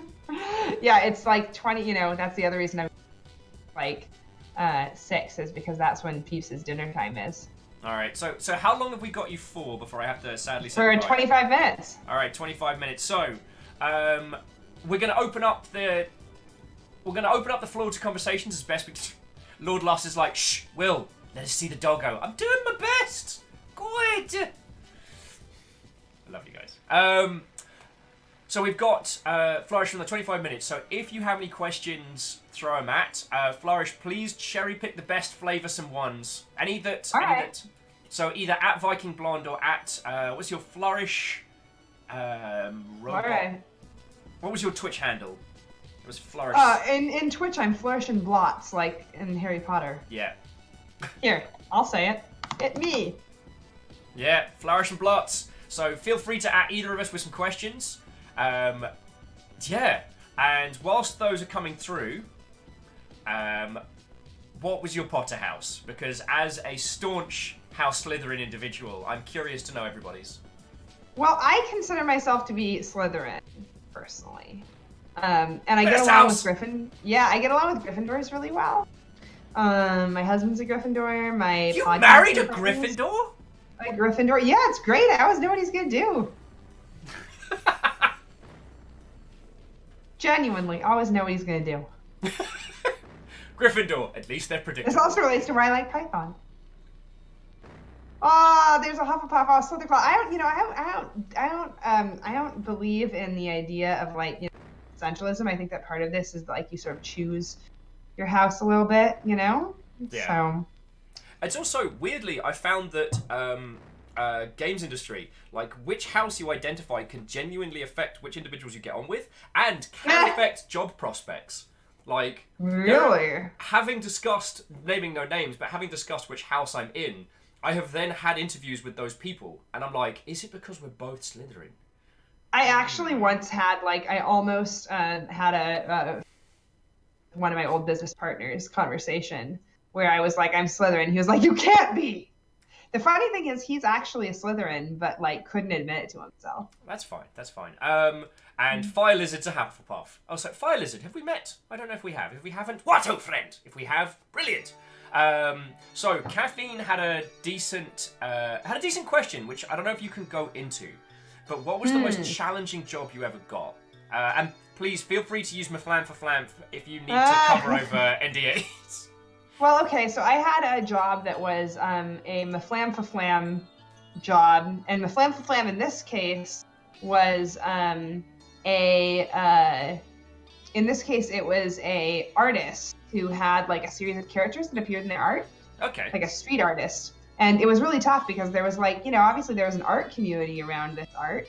But, it really there just wasn't very much that you could say about it, people who collect art like your art, people are into this, right? So it was sort of hard to get data out of, and we ended up having to do a comparable to something that was there was really nothing that was very good that we could do. So usually what we'll do if we're in this situation is it'll be like a wacko, we'll be like, all right, well, we think that this would be like that community, or we think that that community is the community we want to attract. So even though we don't have any information about, there's no current community, we'll do a study on that community that is the comparable, right? So in this case, though, the only comparable was really old and not very easy. And to make it worse, this entire thing was a majority Black community. And so I was sitting here being like, am I really going to sit here and explain Black people to a Black person about a Black thing? Oh, why did you hire us? Why did you hire us?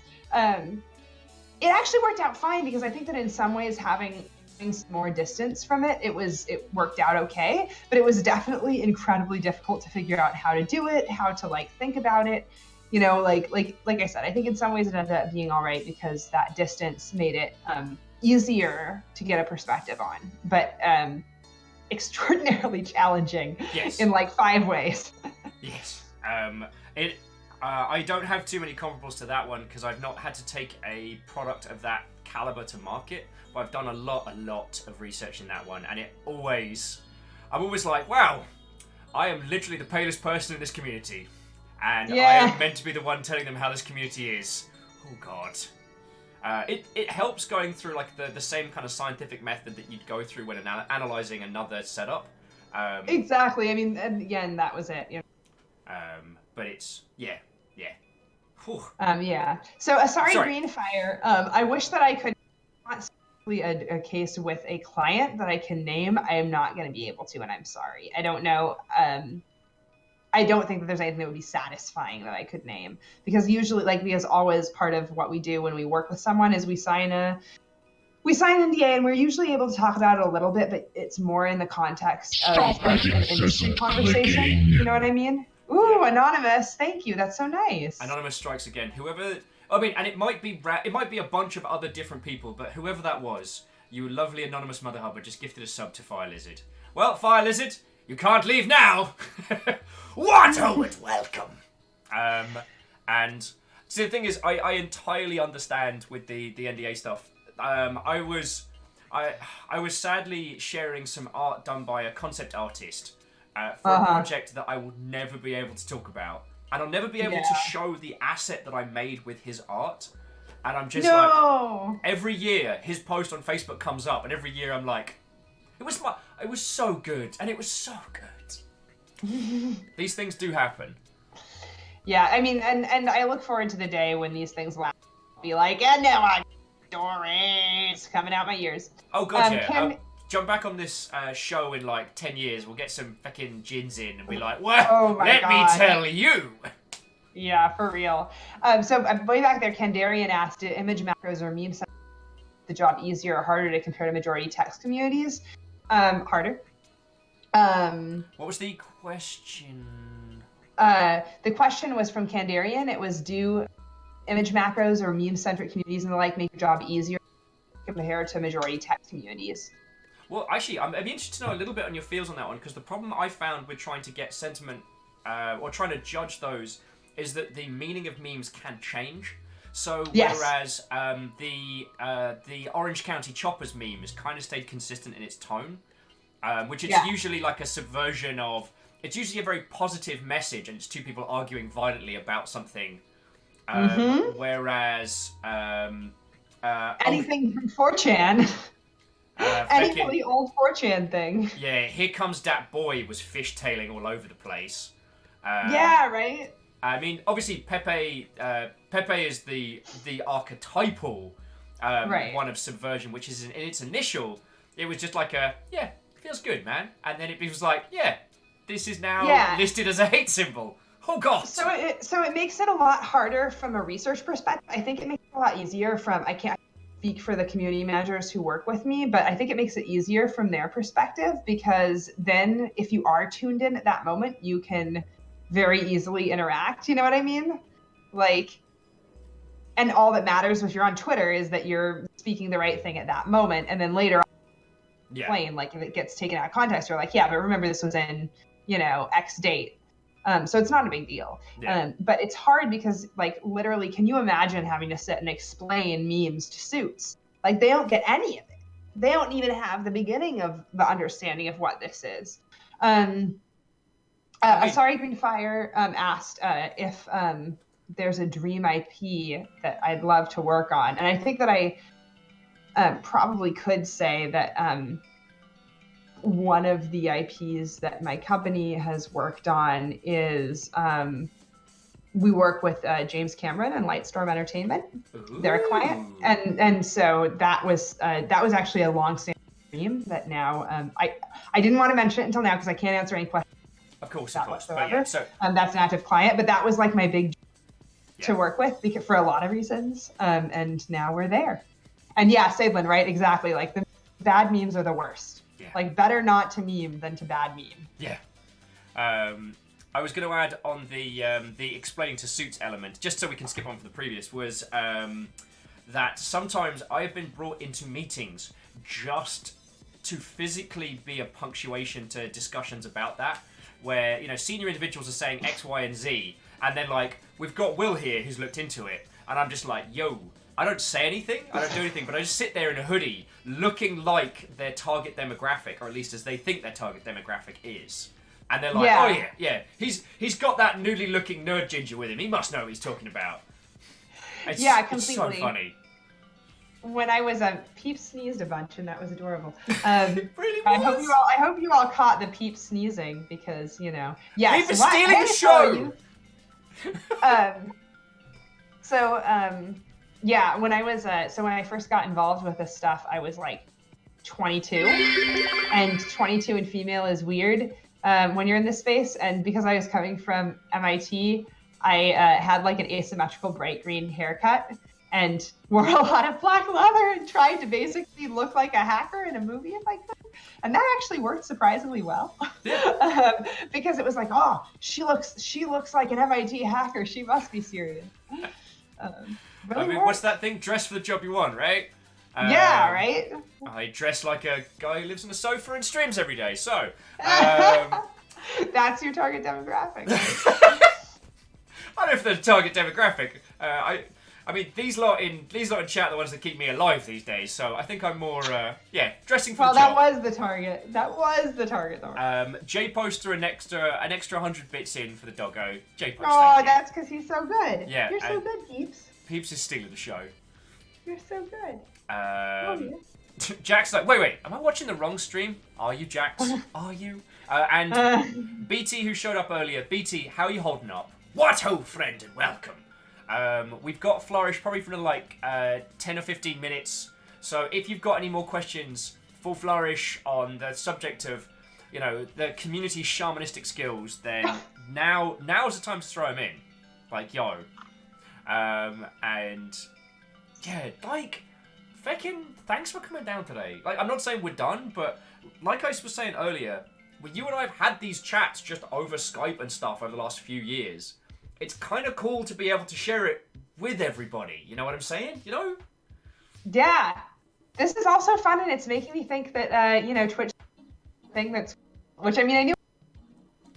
Hey, if it's a thing you want to bust into, but then you already do a podcast, if I remember correctly. Yeah, that's right. I have a podcast called Fansplaining. Which is my favorite term. Yeah, every once in a while someone invents it, and then someone tells them, actually, that already exists, and it's a podcast. And yeah, and you do like a dive into different communities and just kind of chat about them, right? Or am I... Well, it's usually more like we're looking at different pieces of different ways that fans exist across communities. So sometimes we dive in, right? Like, so like, for instance, we will do an episode that's like about, maybe we're right now we're working on an episode that's about petitions, right? Like fan petitions to make something. And that's in all sorts of fandoms, right? Like every fandom has a petition thing. We may dive into a particular fandom. Realistically, if we were going to do that, it would probably be Voltron or Shadowhunters at this particular moment, but it would be something else, like it could have been Star Wars earlier. So, you know, we might dive into that in order to explain like the larger topic, but it's not like we're sitting here like, and then welcome here, we're talking about the Voltron fandom, you know? Okay. Jax Gulch, my official title at work, I'm the Chief Research Officer at Chaotic Good Studios. Yeah. And I have a partner. Or something. I can't stop petting my dog, so. It's, one, chat loves it. Two, your dog is adorable, and I'm entirely fine with this. There was one thing that I wanted to ask for myself, which is, like, the bot problem on Twitter has been really bad, especially with large IPs. Like, how has that been affecting your stuff? Oh, it's a huge deal because a lot of time cleaning. Yeah, go for it. You're back. You have to do a lot of cleaning, right? Like, so for instance, like when we get in Twitter data, we have to look through it and figure out who the bots are and get rid of them. And it's truly amazing how like software truly cannot identify bots in a way an idiot can instantly. Okay. You know, I mean, you look, sometimes you look at things and you're like, bot, not a bot. And then like Rhymes with Moose said, there's like that category of, is it a bot? And usually we are on the side of assuming that is it a bot ? Is probably a human, because we would rather keep humans in, because the fact that a bot is talking about a topic means that there's some interest in it, right? Yeah. I guess so, but yeah.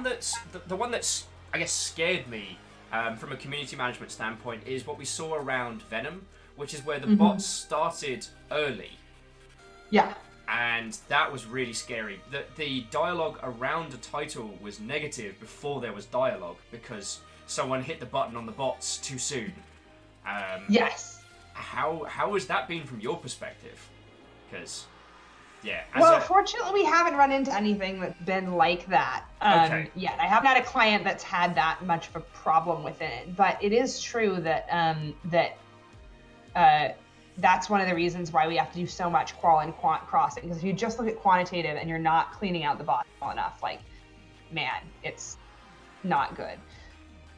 And Kendarian, this actually relates a little bit to what you were saying, which is how do you handle community personalities, people who the community tends to follow or listen to. That's another reason why it's really important to do that qualitative work, because a lot of times actually those community personalities are not necessarily reflected in the social engagement graph. Okay. So for instance, right, like if you've got a community personality who is running a web, like, I mean, sometimes they are, but sometimes you've got a personality running a, or you know, who is like doing YouTube videos But then the conversation springs from that video, but it's not necessarily like your comment about it, right? So then, you know what I mean? So like so you might realize, oh, the topic has been discussed, and when you track it back, you realize it's because, oh, that was in some space that's hard to tell through, just pure technical analysis. So the dialogue's coming from a node point, but that node point is somewhat invisible because it itself isn't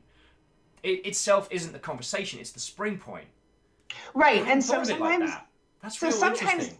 Yeah, so I mean, and that's really hard because it's not like it's an influencer thing, we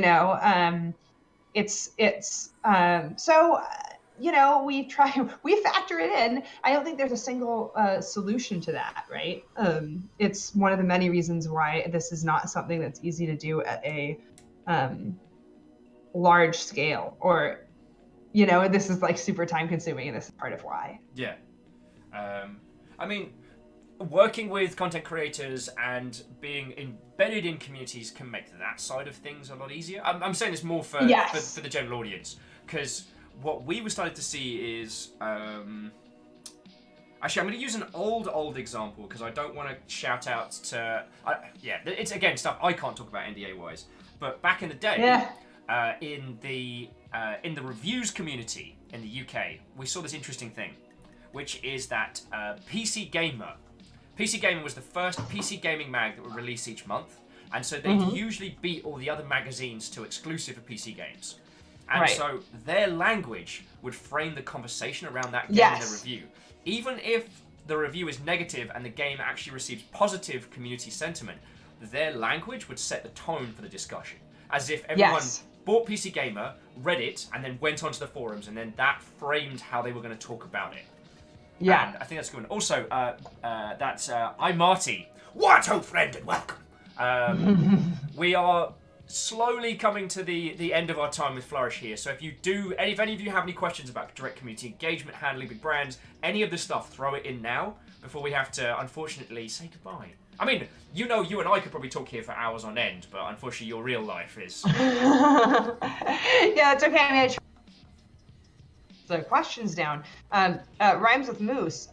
Depends on what you mean. The answer is there's an easy way to quantify it. I think that you can say, that it is having a big impact or not, but it's usually quite hard to quantify because it's just very hard to quantify. Also, like, a lot of the bots that we're worried about are usually not the kind of bots like Russian influence bots. It's like, it's not like the type of bots that most frequently are a problem for me right now. Yeah. In the year of our Lord 2019. Our Lord Waluigi. Our Lord Waluigi.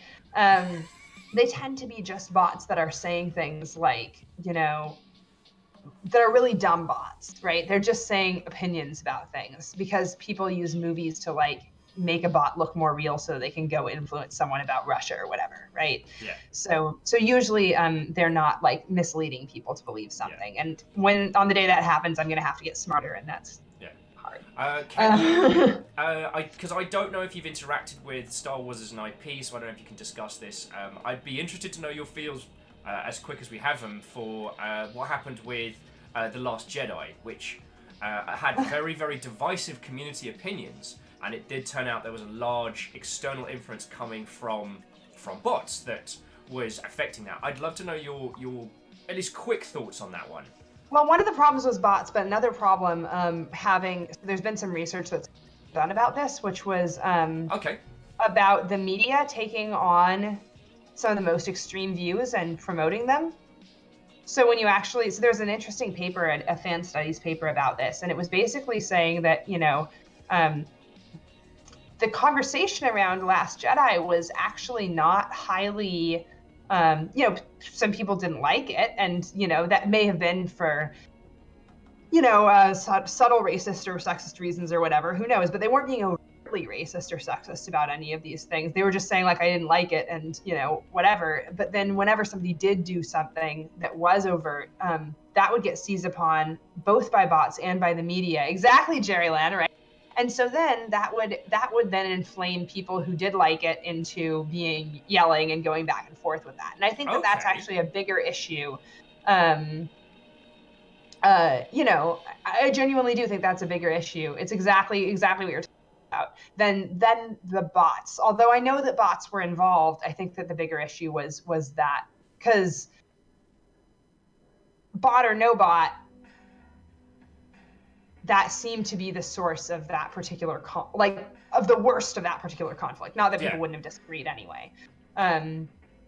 Yeah. No, it's lovely to hear your thoughts on that. And but there's also other types of conflict there, right? Yeah. Like, so in female fandom, you've got like the Raylos versus the like Jedi Storm pilot people. So. Oh, we haven't even talked about ships and affirming or destroying ships and its effect on actual bottom line business. Okay, quickly though. So, Soldier 76 is gayer than a gay day. How did you see that coming? No, not particularly. I would not have predicted that, and I know a large proportion of the Overwatch fandom is now exceptionally happy because of it. Oh no, now you're coming in and out. I can't hear you. I was saying that I did not see that one coming, and I know there's a massive amount of the Overwatch fandom that is exceptionally happy about that. Oh yeah, no, well I could have told you that there would be a lot of the fans, but I didn't see it coming. Mostly because I thought that Soldier 76 was going to be the kind of the archetype character, like the blank slate for the standard issue dude to project onto. Mm-hmm. And making him more nuanced, regardless of whether he ended up being... making him more nuanced was something I would not have guessed. Yeah. Tracer was an awesome move on their part. I'm still just like... Oh no, Catberry Gaming, I'm about to leave. I'm sorry. Oh no, so Catberry is an excellent peep, another games industry badass. So, come to GDC, just do it. I Just can't. come I'm sorry. I want to. So many. Okay, all right. At some point, there's so many people I need to introduce to you in the real.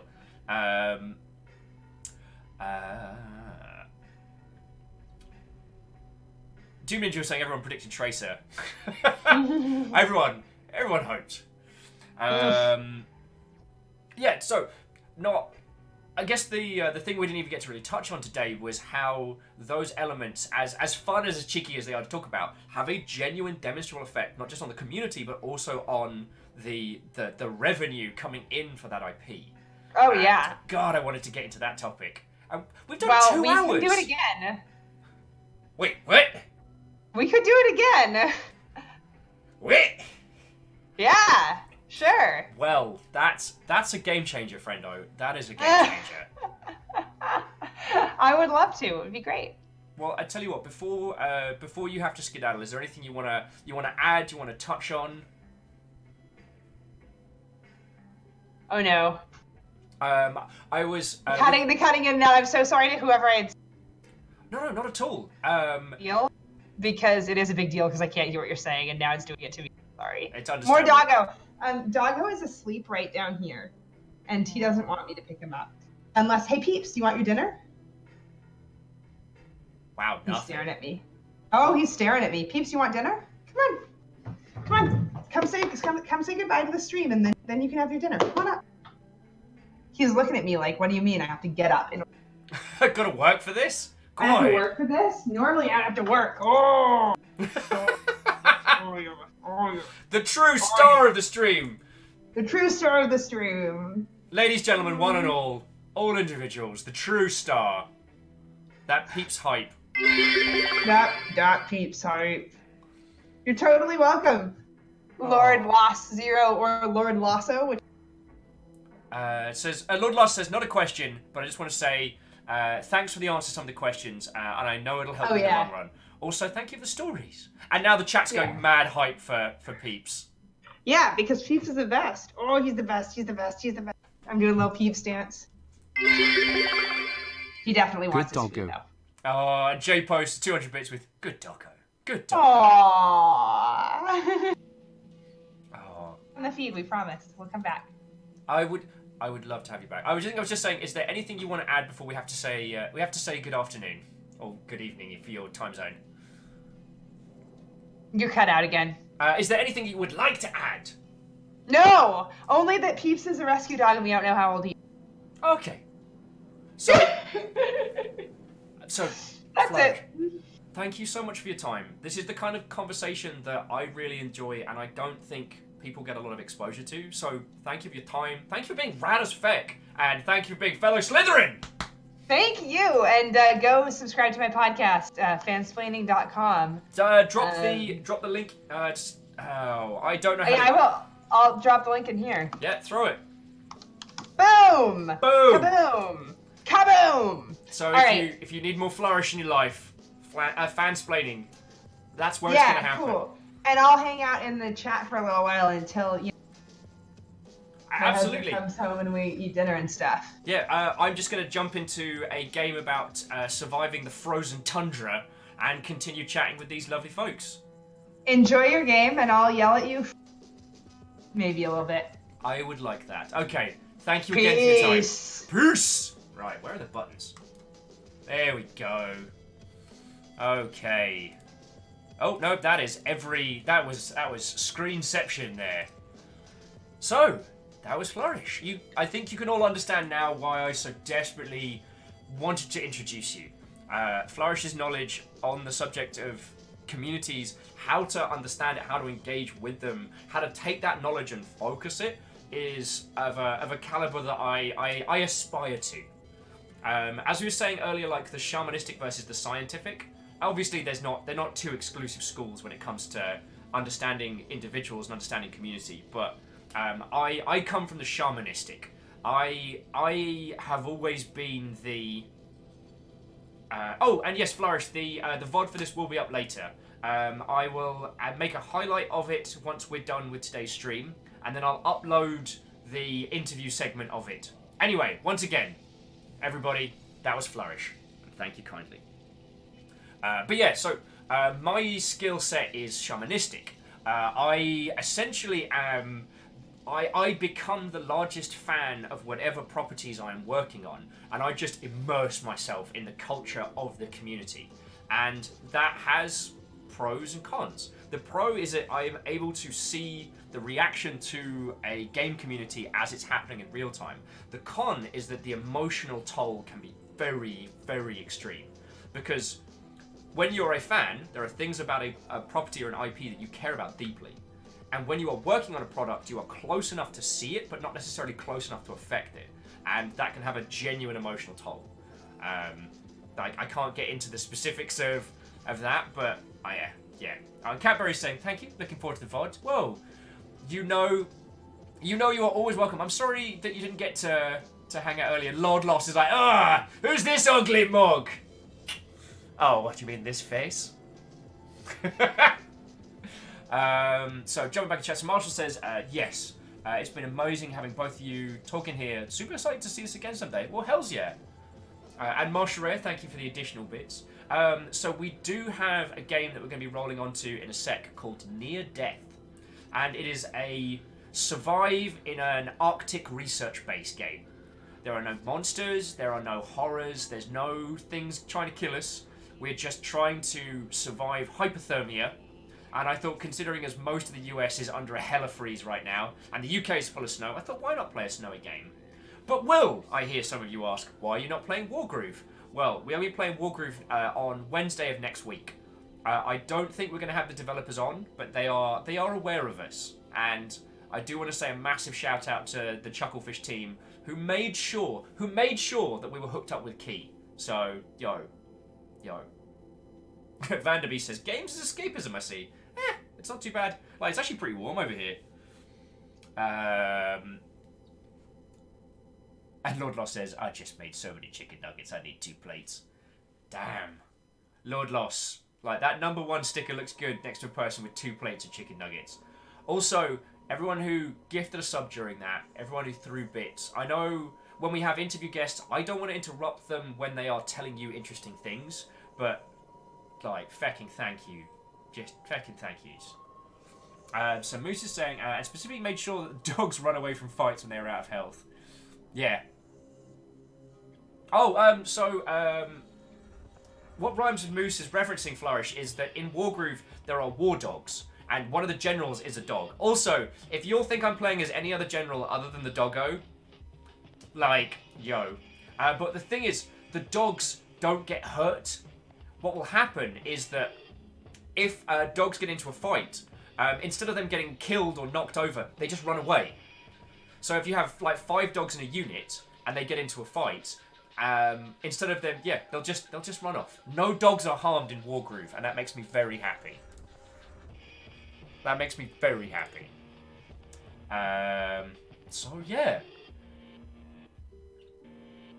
I guess I'd like to know for you chat peeps how you found that one, because I also know that I mean Flourish is like skill sets like about 8 levels above me. And so, like, I gotta drink a couple coffees to be on point to understand a lot of like the the mathematics and science elements that Flourish knows so well about community stuff. And the idea of blind nodes, the idea that a content creator or an individual who produces discussion within a community could actually be invisible from your metrics, because they're not necessarily within the community, but they're discussing it, and your community is taking a lot of their discussion points from them. A gaming example would be Jim Sterling. Jim Sterling talking about a property or an IP could directly influence a large amount of discussion within the community about that IP. But Sterling's not part of the IP, and he's not a journo, he's not a news outlet, he's a content creator, but he's having that direct effect. So his video might be missing from your metrics when you're trying to understand. I'm like, where? Oh, BT says, I'm feeling a bit bleh, so I'm going to go to bed. Good night, all. BT, if you're able to get a nice early night, then I'm very happy for you, friendo. And it's always lovely to see you, yo. It's always lovely to see you. So Stormscale's saying, not necessarily a field I'll ever have much to do with, but it's a fascinating aspect. I'm glad you think so. And Vanderby saying it was an interesting discussion. That's super cool. Alex says, oh, the twisted cable is bugging my OCD. Sorry. I can sort that. That was only from me doing a joke earlier. Is that better? I hope that helps. Because I know what it's like to see someone doing something like that, and it's just infuriating.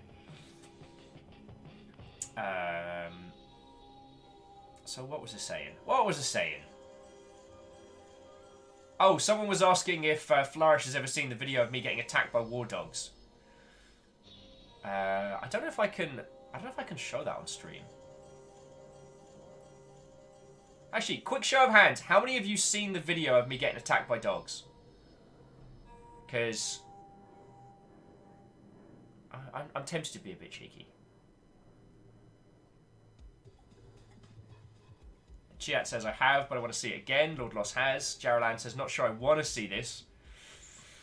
Alright, we're doing it. Alright, so I need you to stop for a second. So this is a video asset that I did as part of my previous job.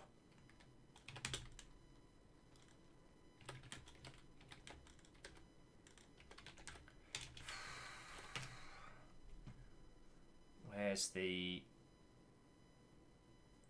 Why is it always so hard to find the official one? Yeah, there's me getting attacked by Huns. Where's me getting attacked by dogs? Of course, the one that pops up is always the GameSpot one.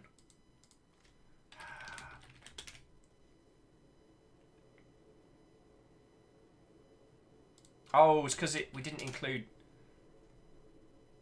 Oh, bloody hell. Alright, bear with me just a second.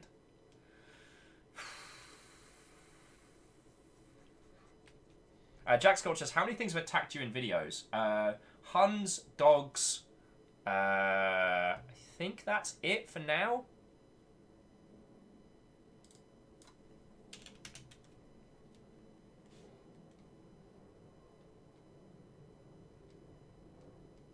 Alright, we'll just feckin' do the GameSpot one. Okay, so main screen on. Alright, so let me, a quick intro before I play this. This is a video I did as part of my day job while working for Total War Rome 2. Me and Craig were filming, well, me and Craig were part of this. It was actually done by, the filming was done by the cinematics team with some others.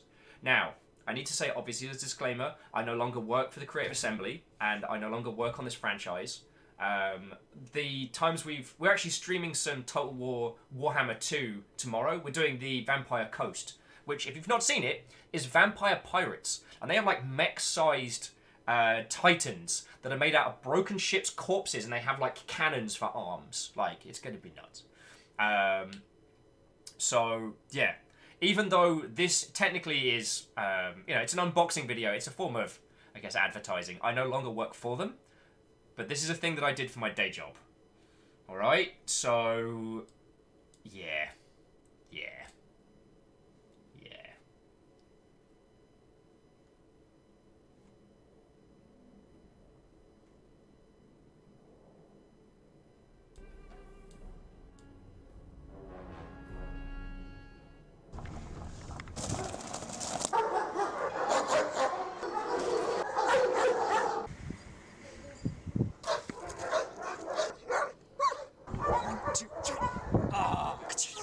Fucking waggy.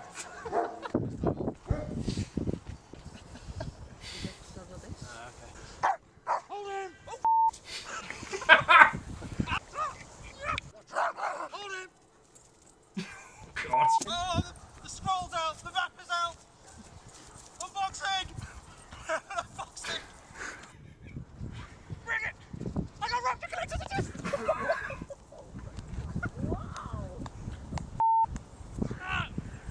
Comes with a limited edition map! And a steel case! And like a bunch of stuff! And... Back off! Good boy. Legs. Good legs. Good boy, Waggy. You gotta give him a kick. DJ, how have you never seen this? That one hurt. Hold him. Good boy. Stop. Oh, he's good. Good boy. Good boy. The dog was legit dragging me there. That's not me faking. Lad, hold him. Collect solution. Surprised the odds get up.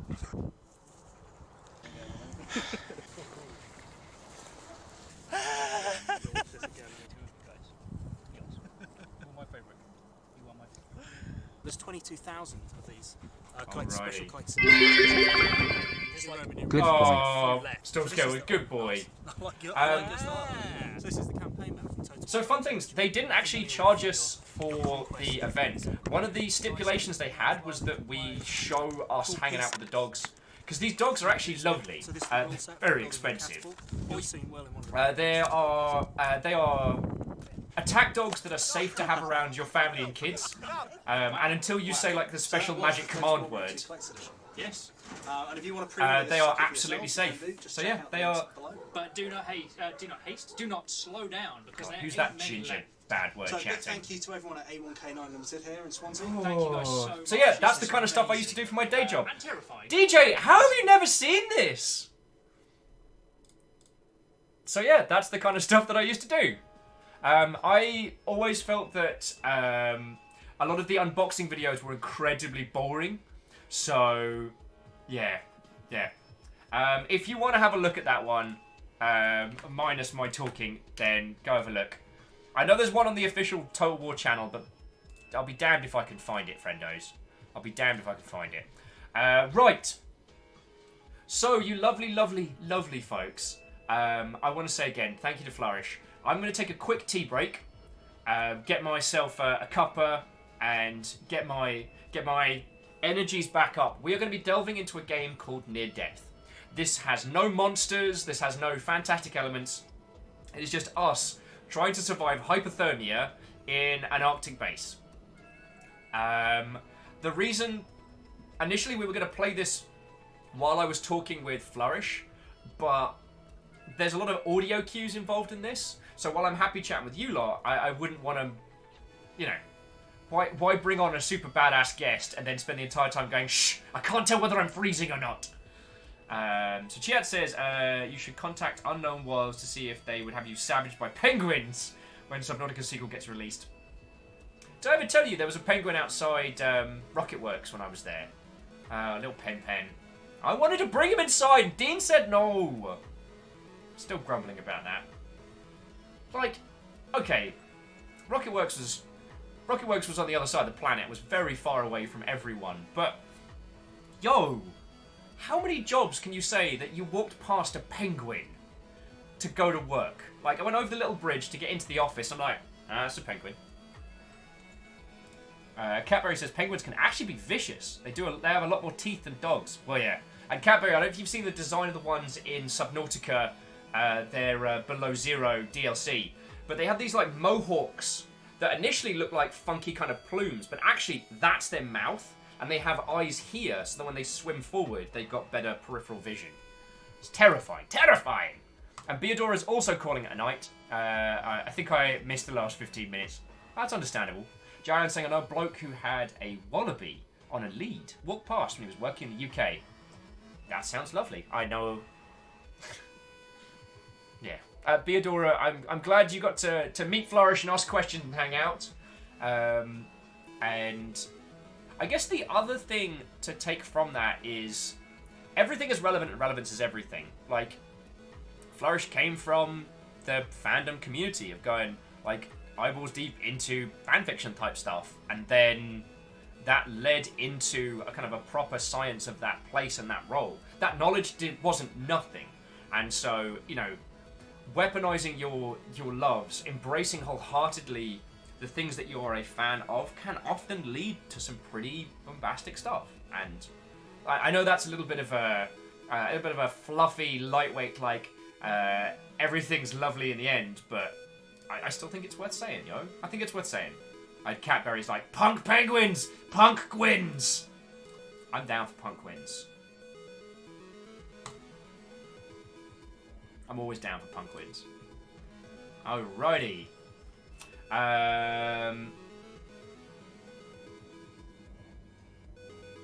So...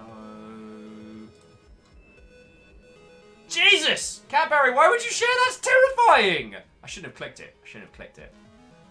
Terrifying. Right, so you lovely folks, I'm just going to take a quick tea break. And then we can roll on with some games. Oh, no, so those are the other things. Sorry. Wargroove, we are going to be playing. I think it was either Isocrit or Jack's Gulch, which were telling me about the Rust-like game that had mechs in. So Keymailer has offered me a key, and I'm considering redeeming it. However, at the moment they only have dedicated servers. So while it's in alpha, which would mean me basically getting wailed on by other people. So I might not get to the point where I could show any of you the giant robot stuff, which is what I'm really keen on. So I'm 50-50 on that one. And I did get offered a key for Vulcanoids as well, so that's cool. So yeah. Like, we're doing badass over here, friends, and when I interact with places like Keymailer and things like that, people know us. Like, at least from a statistic standpoint. So, yo. Right. Oh, and Comment says I'm going to say goodnight as well. Grinding for primes on Warframe is exhausting. The dear Europeans. Well, I am legit happy I got to introduce you all to Flourish. Yeah, I met Flourish at GDC years back, and Flourish has been an exceptionally cool friend to me, and just a cool friendo overall. So, yo. With an additional round of yo! Okay, but I'm going to get that tea, I'm going to stop faffing-ish, and then we're going to go from there. We're going to escape reality and go into a game where it's really, really cold and we have to survive that. Wait, hang on. Right. So, you lovely, lovely Mother Hubbards. For those of you that are heading off for European sleeps, have a good evening. For those of you who are sticking around, thank you. All right. Oh, also, there's been a bunch of Twitch changes, but I should talk to you about those when we get